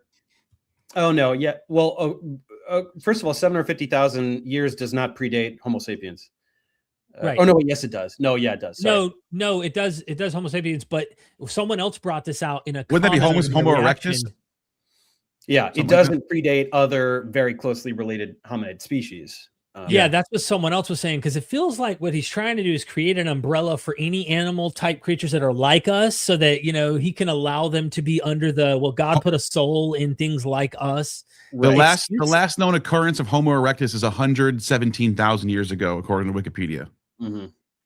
Yeah, okay. This is just like the ID crowd is like human evolution is very problematic for them, because we have this very smooth gradient from the common ancestor of humans and or of hominids and chimpanzees all the way, multiple genera, obviously all the Australopithecines, but even before that, there's numerous species, and just going all the way through that are very gradually gaining like bipedality, like Australopithecines are intermediary in the sense of having morphology that allows them to like swing through trees, like what we would call ape-like, and then also are bipedal to try to like traverse the savannas in between the gradually receding treetop areas. So it's like they're very undeniably neither chimps nor humans. So they have to kind of explain it away, and there's like they either have to say none of it exists, or they were all actually humans or a kind of human. Differentiated in as much as like breeds of dogs to just call them one kind. You know what I mean? Right. Yeah. Redefine things and make it fit. Yeah. Yeah. But that's funny because they take the Bible as like this, no matter what has to be true, but I want to keep as much science as possible. So we can just kind of rearrange things. And the Bible says, even though Luke and Matthew give us a genealogy that goes all the way back to Adam, and we can do the math and get like between 5,000 and 7,000 years roughly for the world. Mm-hmm. Well, let's just ignore that. Let's just say that's metaphorical. And now I can operate and say, well, we have hominids that are 100,000, 70,000, 700,000 years old or whatever. Maybe that's Adam and Eve. And it's like, look, I respect that more than just denying out fossils and stuff, but it's still kind of, you're using the Bible as an axiom before anything else. That's what you're doing. Obviously, intelligent design is less pseudoscientific than young Earth creationism, but it's still pseudoscience. It's an intellectualized pseudoscience. It's harder to debunk. It's harder to debunk Discovery Institute than Kent Hovind, but it is ultimately fallacious and I mean, let's be honest, propaganda. It's full of deliberate misrepresentation. It's not a valid position. Right, it's propaganda. It's Christian nationalists trying to make religion, trying to make a superstition seem sciencey, and they do a pretty good job of it. The best I've seen, but that's why I target them so strongly, because if I can skewer this to smithereens, then anything below it is laughable.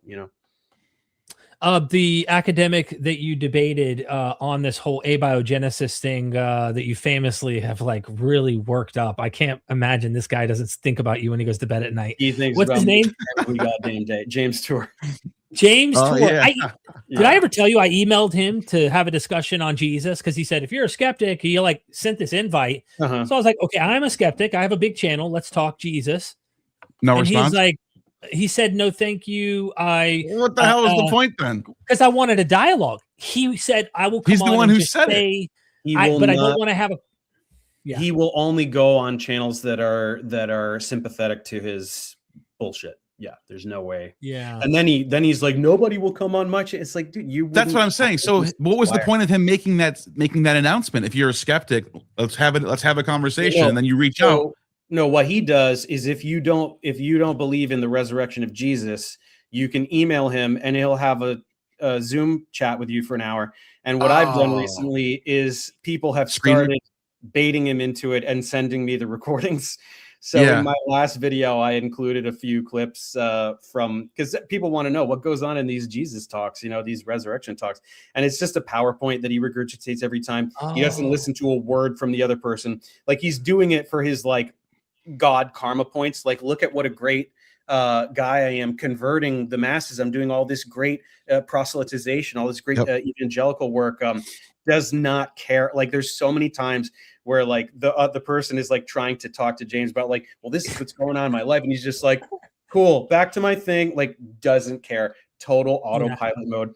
And so somebody else just sent me one. I'm hoping people keep doing it to the point where he just starts being like, well, all of these are just are people sending it to Dave to make fun of me some more, so I can't do it anymore, Oh my gosh. He declined mine. But I was going to ask you if you had to take a young earth creationist, Kent Hovind, or someone like him on a scale from 1 to 10, which is worse in your view? I know that you're both are pseudo, but in the sense that which is worse to you personally? Which is more socially damaging or which is more unscientific?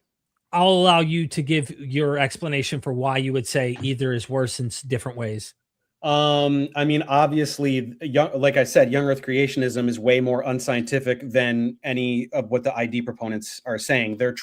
They admit some science in order to deny other science, whereas Kent is just like, all of it is dumb, Bible only. But it's more socially damaging when you get these kind of really sleek propaganda campaigns, because it tricks people who were somewhat centrist, right? People who like want to believe that they kind of accept science. They're like, well, no, even the scientist is saying that science is wrong. So science is right. It's not a raving preacher. I mean, James is a raving preacher, but he is also a scientist, so he can pretend that his script is coming from a place of science rather than him being a raving preacher whenever he talks about that topic. So that ends up being more damaging, which is why I focus on it quite a bit.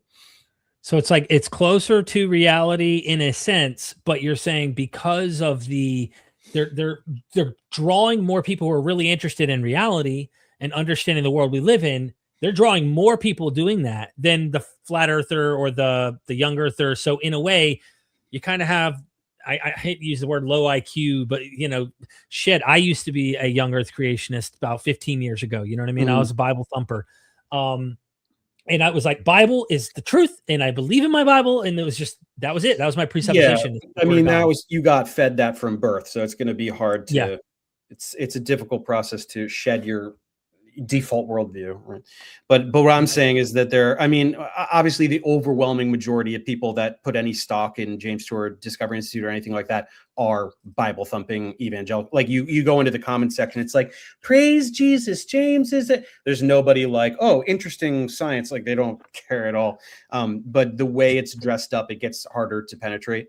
Like you can explain to almost anybody how Kent Hovind is an idiot, or Jim Bob, or any of these ridiculous people who are it's just complete dismissal of all science. Whereas like Stephen Meyer or somebody, he will be like, there was the the Cambrian explosion and it happened in this time frame, and there like he will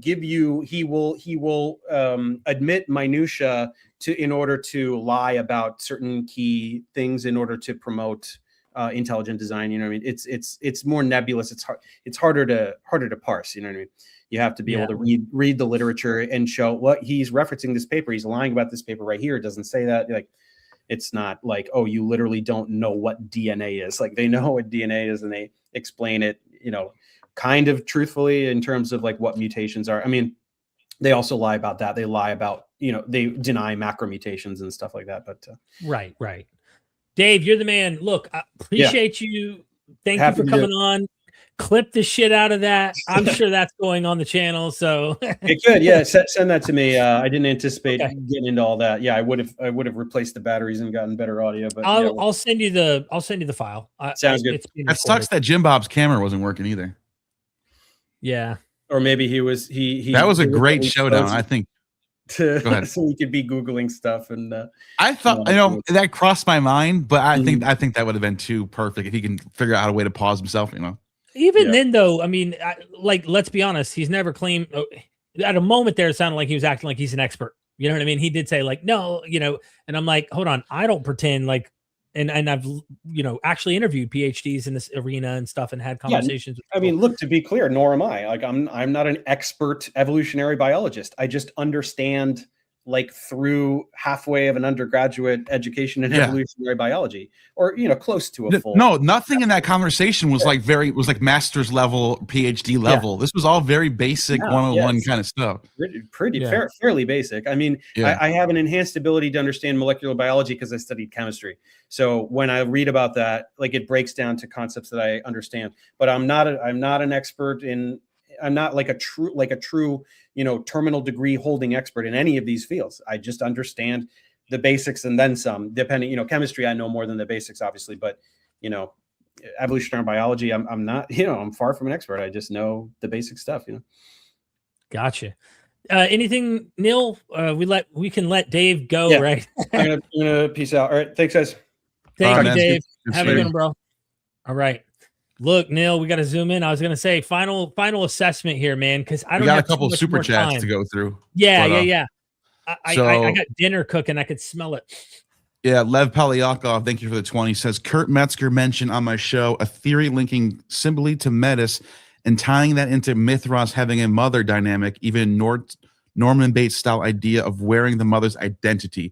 Any source for this?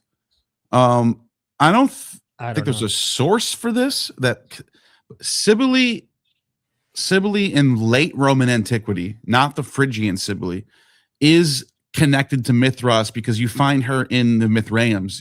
Like, she has her own like rooms, and there's like certain Mithraeums that I can think of right now. The one that was built by Caesar Antoninus in the 150s or 140s, built a Mithraeum in Ostia, which is the port city where Rome is. And there's a room that was dedicated where the Sibylle and another god was on the wall. So there was linkage, and the reason why I'm saying that instead of the goddess Anahita, who it would have been in the Persian Mithras, it would have been they switched it over to Sibylle. So there's a link there between Sibylle and Anahita, which Anahita is the Persian version of Athena. She's the virgin warrior goddess. She even looks like Athena. She's has a shield and a helmet and all that stuff. So yes, I can see. I don't know where he got that from, but there's something behind it, and it sounds like a pretty intelligent connection. However, Metis is the wife of Zeus, if I'm recalling correctly, who she helps him like defeat Saturn, or Kronos in Greek, and then there's a prophecy about a greater son being born that would like overthrow Zeus. So he's like, I can't have that. So he swallows Metis. She turns into a fly. He swallows her, and then he gets this huge headache that he can't get rid of. So Prometheus comes in with an axe, and in some versions it's Hephaestus, and he's like, I'll get rid of your headache for you, Zeus. Crack! Slices him in the head, and Athena comes out of his head and is born. That's how Athena's born. So isn't that interesting? Mithras is born from a rock. You get these born from a rock. Mithras born from There's something. Stuff. Yeah, it's an interesting connection, but it's more of a syncretic connection that we do rather than finding that in the sources. So thank you, Lev. You're the man. Bobby. Bobby, thank you for the 5. The other moron, Jim Bob, would like to come on and talk. Oh yeah, we already saw this one. Thank you for that. I'm glad you put that on there because I wouldn't have noticed. I wasn't paying attention. I was just kind of talking. Aceric Media, thank you for the $10. Not defending Dyer, but in my opinion, a lot of anti-science academic sentiment recently stemmed from the COVID debacle. Questioning narratives is the essence of science, but it has to be fact-based. Absolutely. Yeah. I think people were pissed about the vaccine.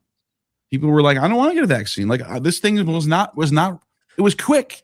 And even people who like, I trust vaccines. I get vaccinated. Vaccines that have been out for 20 years, that have been peer-reviewed, studied, and we know about and have a bunch of data. But I'm being completely honest. I was nervous when they were doing this Operation Warp Speed thing, and they were talking about all these new mRNA style vaccines. I was nervous about that shit. I didn't really want to get it. Just being honest. So I don't blame people for getting that way. I understand what he's saying right here. I think a bit of it is too, a lot of it stems out of America, like the USA. I mean, we don't even like our private properties being like infringed and stuff. So there's a sense in which people got really claustrophobic, if I could say the term, during COVID as well. I mean, it wasn't just the vaccines. And then when there's like, stay away, don't go to public, like they were like policing that stuff. It was getting crazy. People were getting depressed and upset about it. Look, I get it. I totally understand that. There's a nuanced debate to be had about that for sure. Thank you for the there's a debate that Dave did recently on this with someone who was, I think, a vaccine denier or something like that. I didn't watch it yet, but I hear he went in hard with someone who's an actual virologist. I don't know what they are. They know the vaccines and all that. I don't know. Yeah. Thank you for the super chat. Handsome Cat 89. Thank you for the 2. Dave, debate the orthobro cult leader Jay Dyer, as he said he already will. So that's on record that he said he would. But thank you for the super chat. Dane Crusader for the 100. Jim Bob is live now. You better debate him because you're one big straw man and cope machine. All you cope Mavine. All of you. Thank you. Well, he came on. He did. And so I don't know what. Thanks. Yeah, Dave, this is probably all before that. So we'll just give him the benefit of the doubt. Appreciate it. So thank you for this. Thank you for the super chat. Thank you for the $20, James. I appreciate that. Strange collab. Science and religion. Dave, you and I should collab. Check out my channel for my Terrence Howard content. I teach math and I peer review his awful book. Thank you. I didn't see this. I know he had to get out of there before these, but I'll send him the video. Derek will send him the video, so he'll see it. Yeah. Thank you. Birds aren't even real with the $5. Deuces. Thank you. Appreciate that. Thank you. Handsome Cat with the $2. Jim Bob wants to know if this little guy will grow. No, they did not. This one we already saw, but I appreciate the $10, so I'll give you another place in the sun for that one. Thank you, Chase Crops, for the $5. What was occurring during the non-asexual amongst proto-male, proto-female, proto-reproductive system? Good question. It's a good question. But I'd like to hear an actual evolutionist on this. You know what I mean? Yes, but I think the way he answered that was like we can look at life today and see how other life reproduce with certain ways they reproduce, whether it's like, all types of different splittings and eggs and all that kind of thing. There's just different ways that it happens. So yeah, and then, look, again, I would never jump on here and start answering questions on anthropology and biology. It's not my thing. So if I may just make a quick comment about this too, I think anyone sincere who does not understand the mechanics of evolution on that level, I don't. I've seen enough to be convinced that it's happening and that I do believe we have evolved. And at the end of the day, to get down into these weeds, I am curious. I'd like to see an evolutionist who might have watched this exchange, saw this and said, hey, look, I study this at a university. I know, and here's what seems to be happening. And here's how the functionality of that organ developed and why. And it seems under these pressures in this environment, these conditions caused the organ to develop. And but simultaneously, this was happening. Like, I'd like to hear all those details that I think Jim Bob was trying to ask, but it's hard to know that there's good faith dialogue happening when there's interrupting every time you're trying to ask the question to gotchas. You know what I mean? So I think it went well though, bro. My final comment, I really do think overall between their exchange, I think that was it went well. The exchange went well, considering what it could have been. You know what I mean? I totally agree. It went well. I thought it was fine. It was like Jim Bob did interrupt a lot, but it was fine. He was just getting a little excited about it. It's fine. I was watching comments. There was a ton of fans of theirs that were saying you kept interrupting, but it was like I didn't. I barely jumped in. Only like 3 times I did. And one time I jumped in. I think Jim Bob thought I was trying to interrupt. I'm like, no. I'm trying to say let Dave. Well, and the reason why I did jump in those few times that I did is because Jim Bob was making points as if, like, oh, what you're saying makes no sense. He would say something like that, and I would say, well, wait a minute, I'm right here. That made sense to me. Why? What do you mean it made no sense? How could you determine that it didn't make any sense? I thought it made. That's the only time I jumped in was when I thought it was necessary to just give a third opinion on something. Which you also have a few times knowledge. Yeah, a few times it was a fair point where Jim Bob was like, Neil, shut up. It's me and him. And I said, okay, fine. So I'll admit that. Yeah. Chase Crap thank you for that super chat. Oceanus Helios for the 5. Plants have sexual differentiation too, Jim. Evolution doesn't say it happened overnight, but your Adam was a dingling in a day. Was a dingling. Cry harder. I got it. Nice. Thank you for that. I mean, no, but seriously, this is a good point. Let me say something about this. We have all this data. We have all this archaeological data, anthropological data, all this physical evidence that we can see and touch. And then on the other side, and then they're like, wait, so you think things just happen magically and things just happen naturally? What is it, magic? And it's like, are you not reading the book that you think is true and calling other things, natural things, magic? Yeah. Seriously. And look, I'm not an atheist, but like, I just believe we live in a rational world that has rational ways of. I'm not a big believer in miracles. Like I'm not closed off to them, but I think things happen naturally. That's just the way I am. I agree with the Greeks. The Greeks thought this way. They thought Aristotle. You read Aristotle's On Animals. There's a book called On Animals, and I'm not kidding. There's a few times when I'm reading that book where he almost sounds like he's talking about evolution, where he talks about different types of animals and how certain animals are similar to other animals. And you can almost, he was getting close. I feel like Aristotle, if he was alive for 50 more years, he might have cracked it or something. I'm just saying, maybe not. No, I no way to know, but I do think you're right. They get really close, but they just can't see it. You know what I mean? And then or the Epicureans with the atomic theory, atoms and void, and they were right. They had a very basic understanding. It was all theoretical. It wasn't based in anything that can like test, but they theoretically were correct in a way. And credit to them. So, anyways, thank you. The dragon origin. Thank you for the $5. Myth Vision chat coping hard. Dragon Age origins. Myth Vision chat coping hard when opposing opinions pop in with Jim Bob. Cry harder, everyone. This is healthy for you. Fair. Fair point.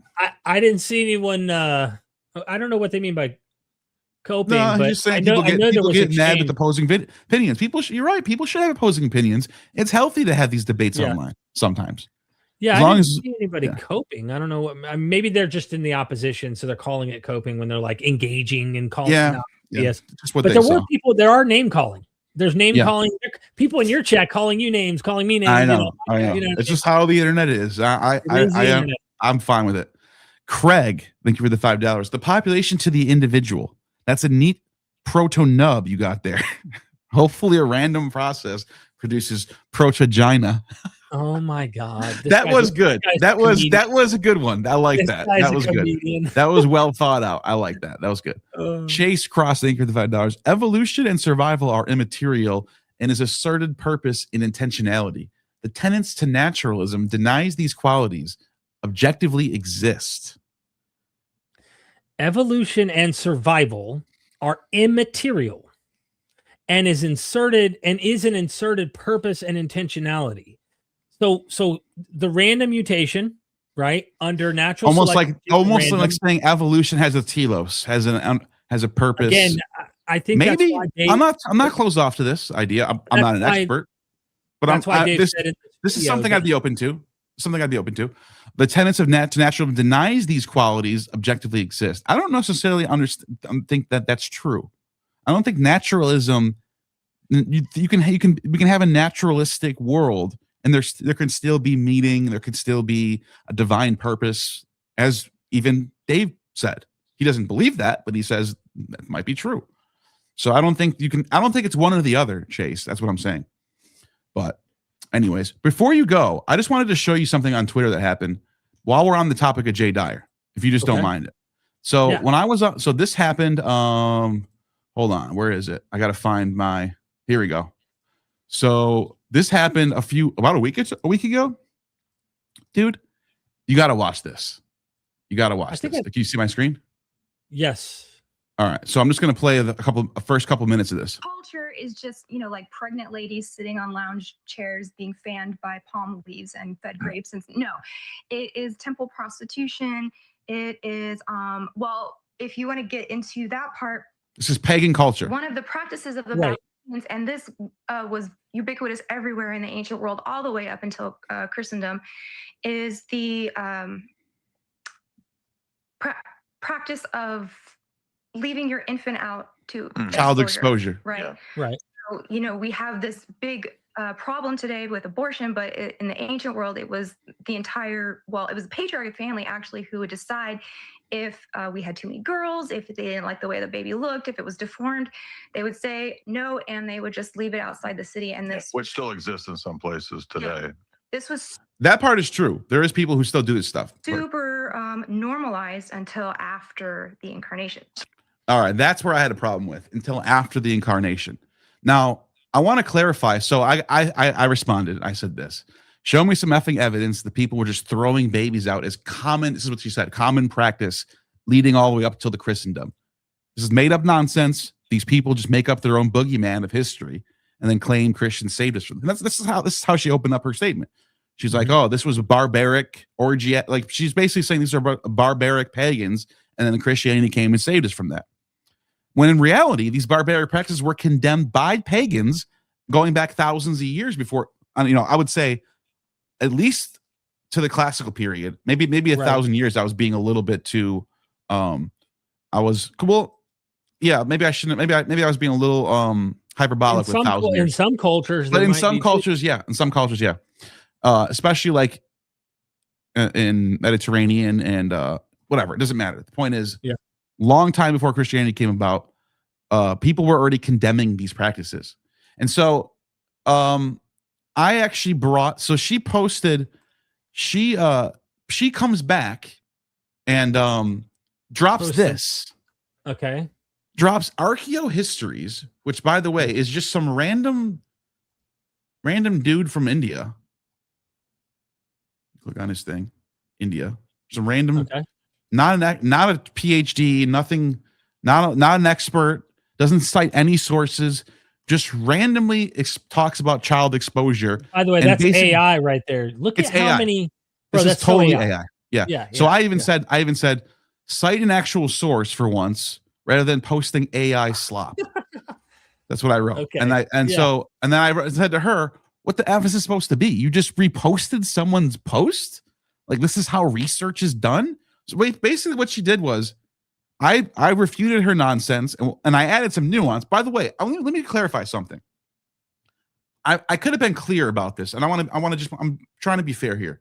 I could have been way more clear. I'm not saying child exposure did not exist at all. That Greeks didn't do it. I'm saying that the idea that it was like this common practice that people were just throwing their babies out left and right is not historical. It's not true. It was for really major deformities. Yes, mental retardation.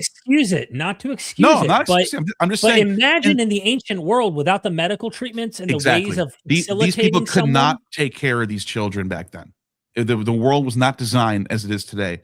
There wasn't medical services. There wasn't rehab places. Point for Dave. Dave said there's a safety net today. We have a safety net for this very issue. But those things do develop. You have the Asclepian temples. You have the temples of Artemis who start taking in exposure babies. I have sources about this, where the temple of Artemis operated as a orphanage for children. Is true. Artemis is the gospel. We need to believe in Artemis. Yeah, but the point is, she was an orphanage deity that people would and these children would be raised up to serve the state, and they were often slaves, yes, but they would be raised to serve the state, but they weren't killed. And the Stoics, going back to 300 BC, 300 years before Jesus, were already the ones who were starting the idea that this is an evil practice. You can read Stoic sources that talk about this. In fact, I even brought a bunch of them to this discussion. I said these practices were not stopped by Christians. In some instances, Christians continue to get rid of babies that had deformities all the way until modern times, which is true. And by the way, wait till you remember that. Remember that the Christians did not get rid of this. Remember that point, because it's going to come back to haunt them. The first law codes that prevent this practice was Roman Augustan law. Augustan law only permitted the most extreme deformities to be necessary for child exposure. And even in those cases, orphans were commonly taken and then raised for workers of the state. We even have legislative efforts to protect newborns with Trajan's elementaria laws. He had like welfare programs and laws against child. This is in the 100 BC AD region. Right. Where did I just go? You up, I believe you need to go. Oh yeah, back. I just lost my spot for some reason. Okay, so then I cite a paper here that talks about this. I just cited my source, and I'll just keep continuing. So by the time we get to Constantine and Valentinus's decree against infanticide, which is true, Christians did legislate laws against infanticide. I'm not saying it didn't happen, but it was already a long dead practice, already hated by the people at this time. Pagan philosophers before Christianity condemned the practice. Here are some sources. Rufus, the Stoican pagan from the early 1st century, says, but what seems to be the most monstrous of all, some who do not even have poverty as an excuse, and in spite of prosperity and even riches, are so inhuman as not to rear later born offspring in order that those earlier born may inherit greater wealth by such a deed of wickedness, planning prosperity for their children. So this is influential elite thinkers that are condemning the practice.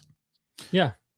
Does a man hate his own? Notice he's talking about poverty. So like there are people who can't afford to take care of that child. They don't have, medications that prevent them from getting pregnant. They're impregnated for whatever reason. It could have been through willingness, or they were coerced into a sexual situation. That happened a lot in the ancient world. Here they are. They can't take care of the child. Even he's whining at the people saying, you rich people are doing this and you can afford to raise another child. You could do this and you're still doing it. It's like, it reminds me of the modern debate even today. Like, you do 9-month termination or not? And if why not adopt it? There's all sorts of stuff. Yeah. Yep. You got Seneca the Younger, 1st century. Does a man hate his own limbs when he cuts them off? That is not an act of anger, but lamentable method of healing. We knock mad dogs on the head. We slaughter fierce and savage bulls. We doom scabby sheep to the knife, lest they should infect our flocks. We destroy monstrous births, and we also drown our children if they are born weakly or naturally formed. Separate what is useless from what's sound is not an act, not of anger, but of reason. Dionysius of Halicarnassus, 1st century BCE. Romulus obliged the inhabitants of Rome to bring up all their male children and the firstborn of the females, all of them. This is Romulus's law from the Roman kingdom for the Republic, and forbade them to destroy any children under 3 years of age unless they were maimed or of monstrous from their very birth. By the way, this right here, Dionysius of Halicarnassus, he's citing the law of Romulus. Augustus also cites Romulus for his law codes that exactly say this. Right. That child. So this is probably centuries old. This law might be even centuries.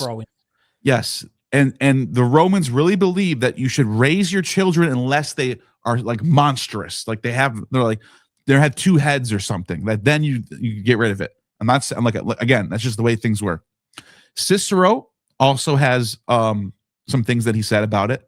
I remember a case which occurred when I was in Asia, how a certain woman in Miletus who had accepted a bride from an alternative heirs, procured her own abortion by drugs, was condemned to death, and rightly. See? He says she was rightly condemned to death for doing an abortion. That's of Cicero. It is, you got this Julius Paulus from the Severan dynasty. He's a pagan. He's not even a Stoic. He's not even a Stoic. It is not just the person who smothers a child who is held to kill it, but also the person who abandons it, denies it food, or puts it on show in public places to excite pity when he himself does not have. So I'm just pointing out that the mindset of the Roman pagan, they're already going in this direction. All right. And Christians come out of this, and that's the point. Yeah. Yes. And she, where'd it go? Did she delete it? I think she might have Someone deleted said, it. Neil, that Seneca quote is pro-infant death. No, it's not. It's not pro-infant death. It's not pro-infant death. It's against infant death. It's talking about, you got to go back and read it. So he goes on and on and on about what Seneca's a Stoic. He's the lead. He's the one who came up with these ideas of why they're wrong. Look it up. You're wrong. You totally understood that wrong. So then she comes back, and I'm trying to find out where. Here it is. She drops a paper where child exposure in the Roman Empire. Now this is funny to me because look at this. I don't think she read this paper, dude. Jay Dyer's wife did not read this paper. So that's Jay Dyer's wife. Jay Dyer's wife responded with the paper. And I said, did you even, by the way, I said once again, because there seems to be a deleted, unless I'm not finding it, there seems to be a deleted other, is this the one right here?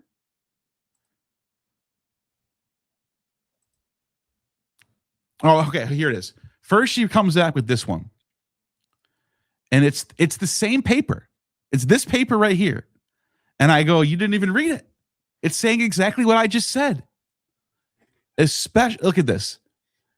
Widely accepted as unavoidable, some, especially the Stoics, disagreed, as did contemporary Judaism, insisting that all infants, or at least all viable and legitimate infants, should be kept alive.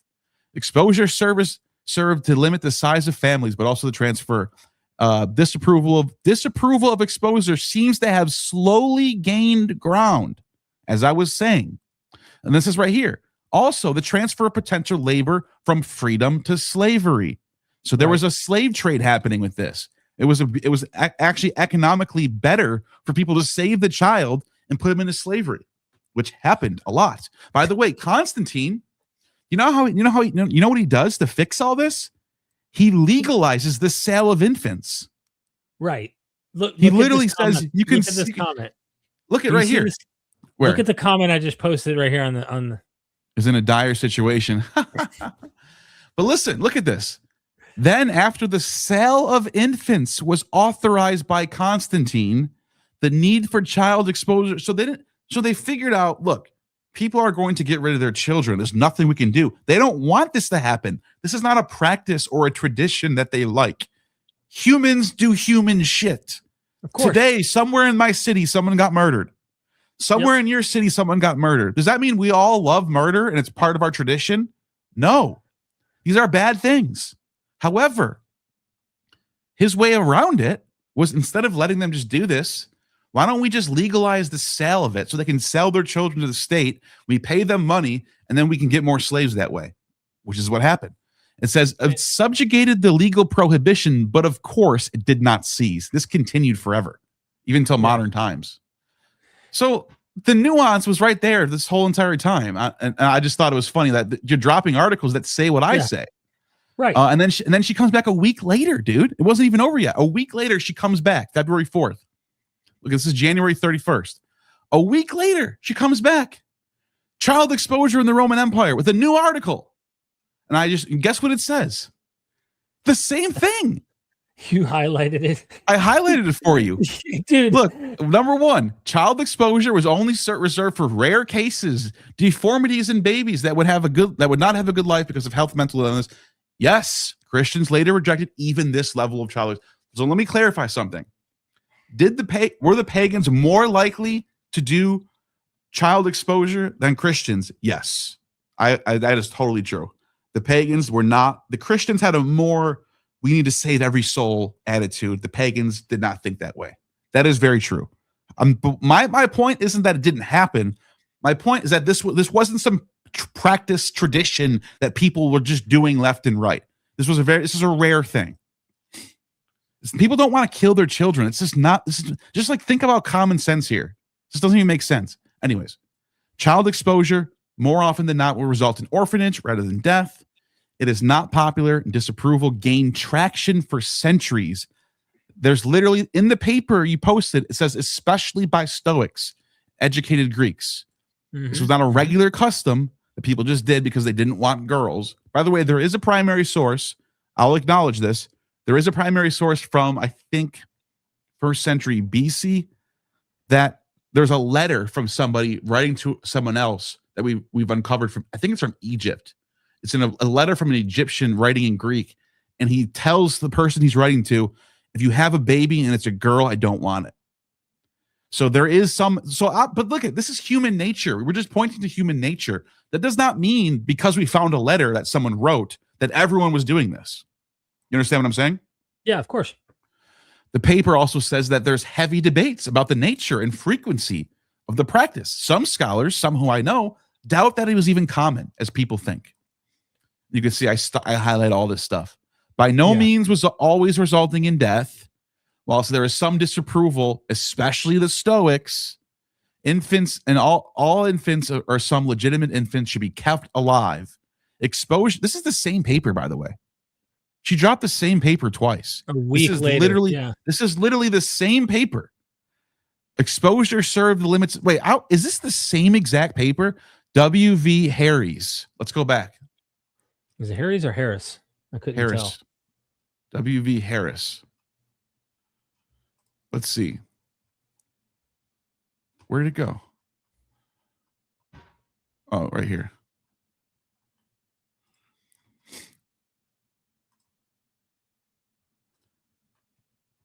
That's a Cambridge.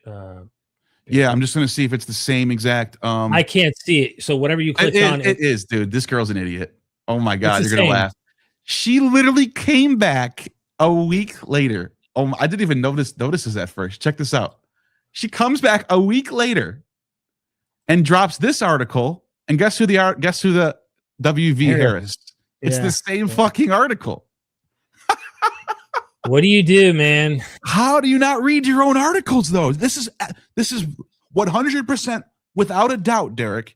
She did not even read the articles before she dropped them into the reply.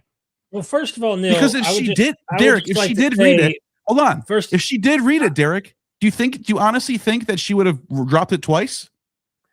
I don't think, first of all, she would have dropped it twice if she actually read it. But there's no way she read it. There's no way she read it. Yeah, I think article twice.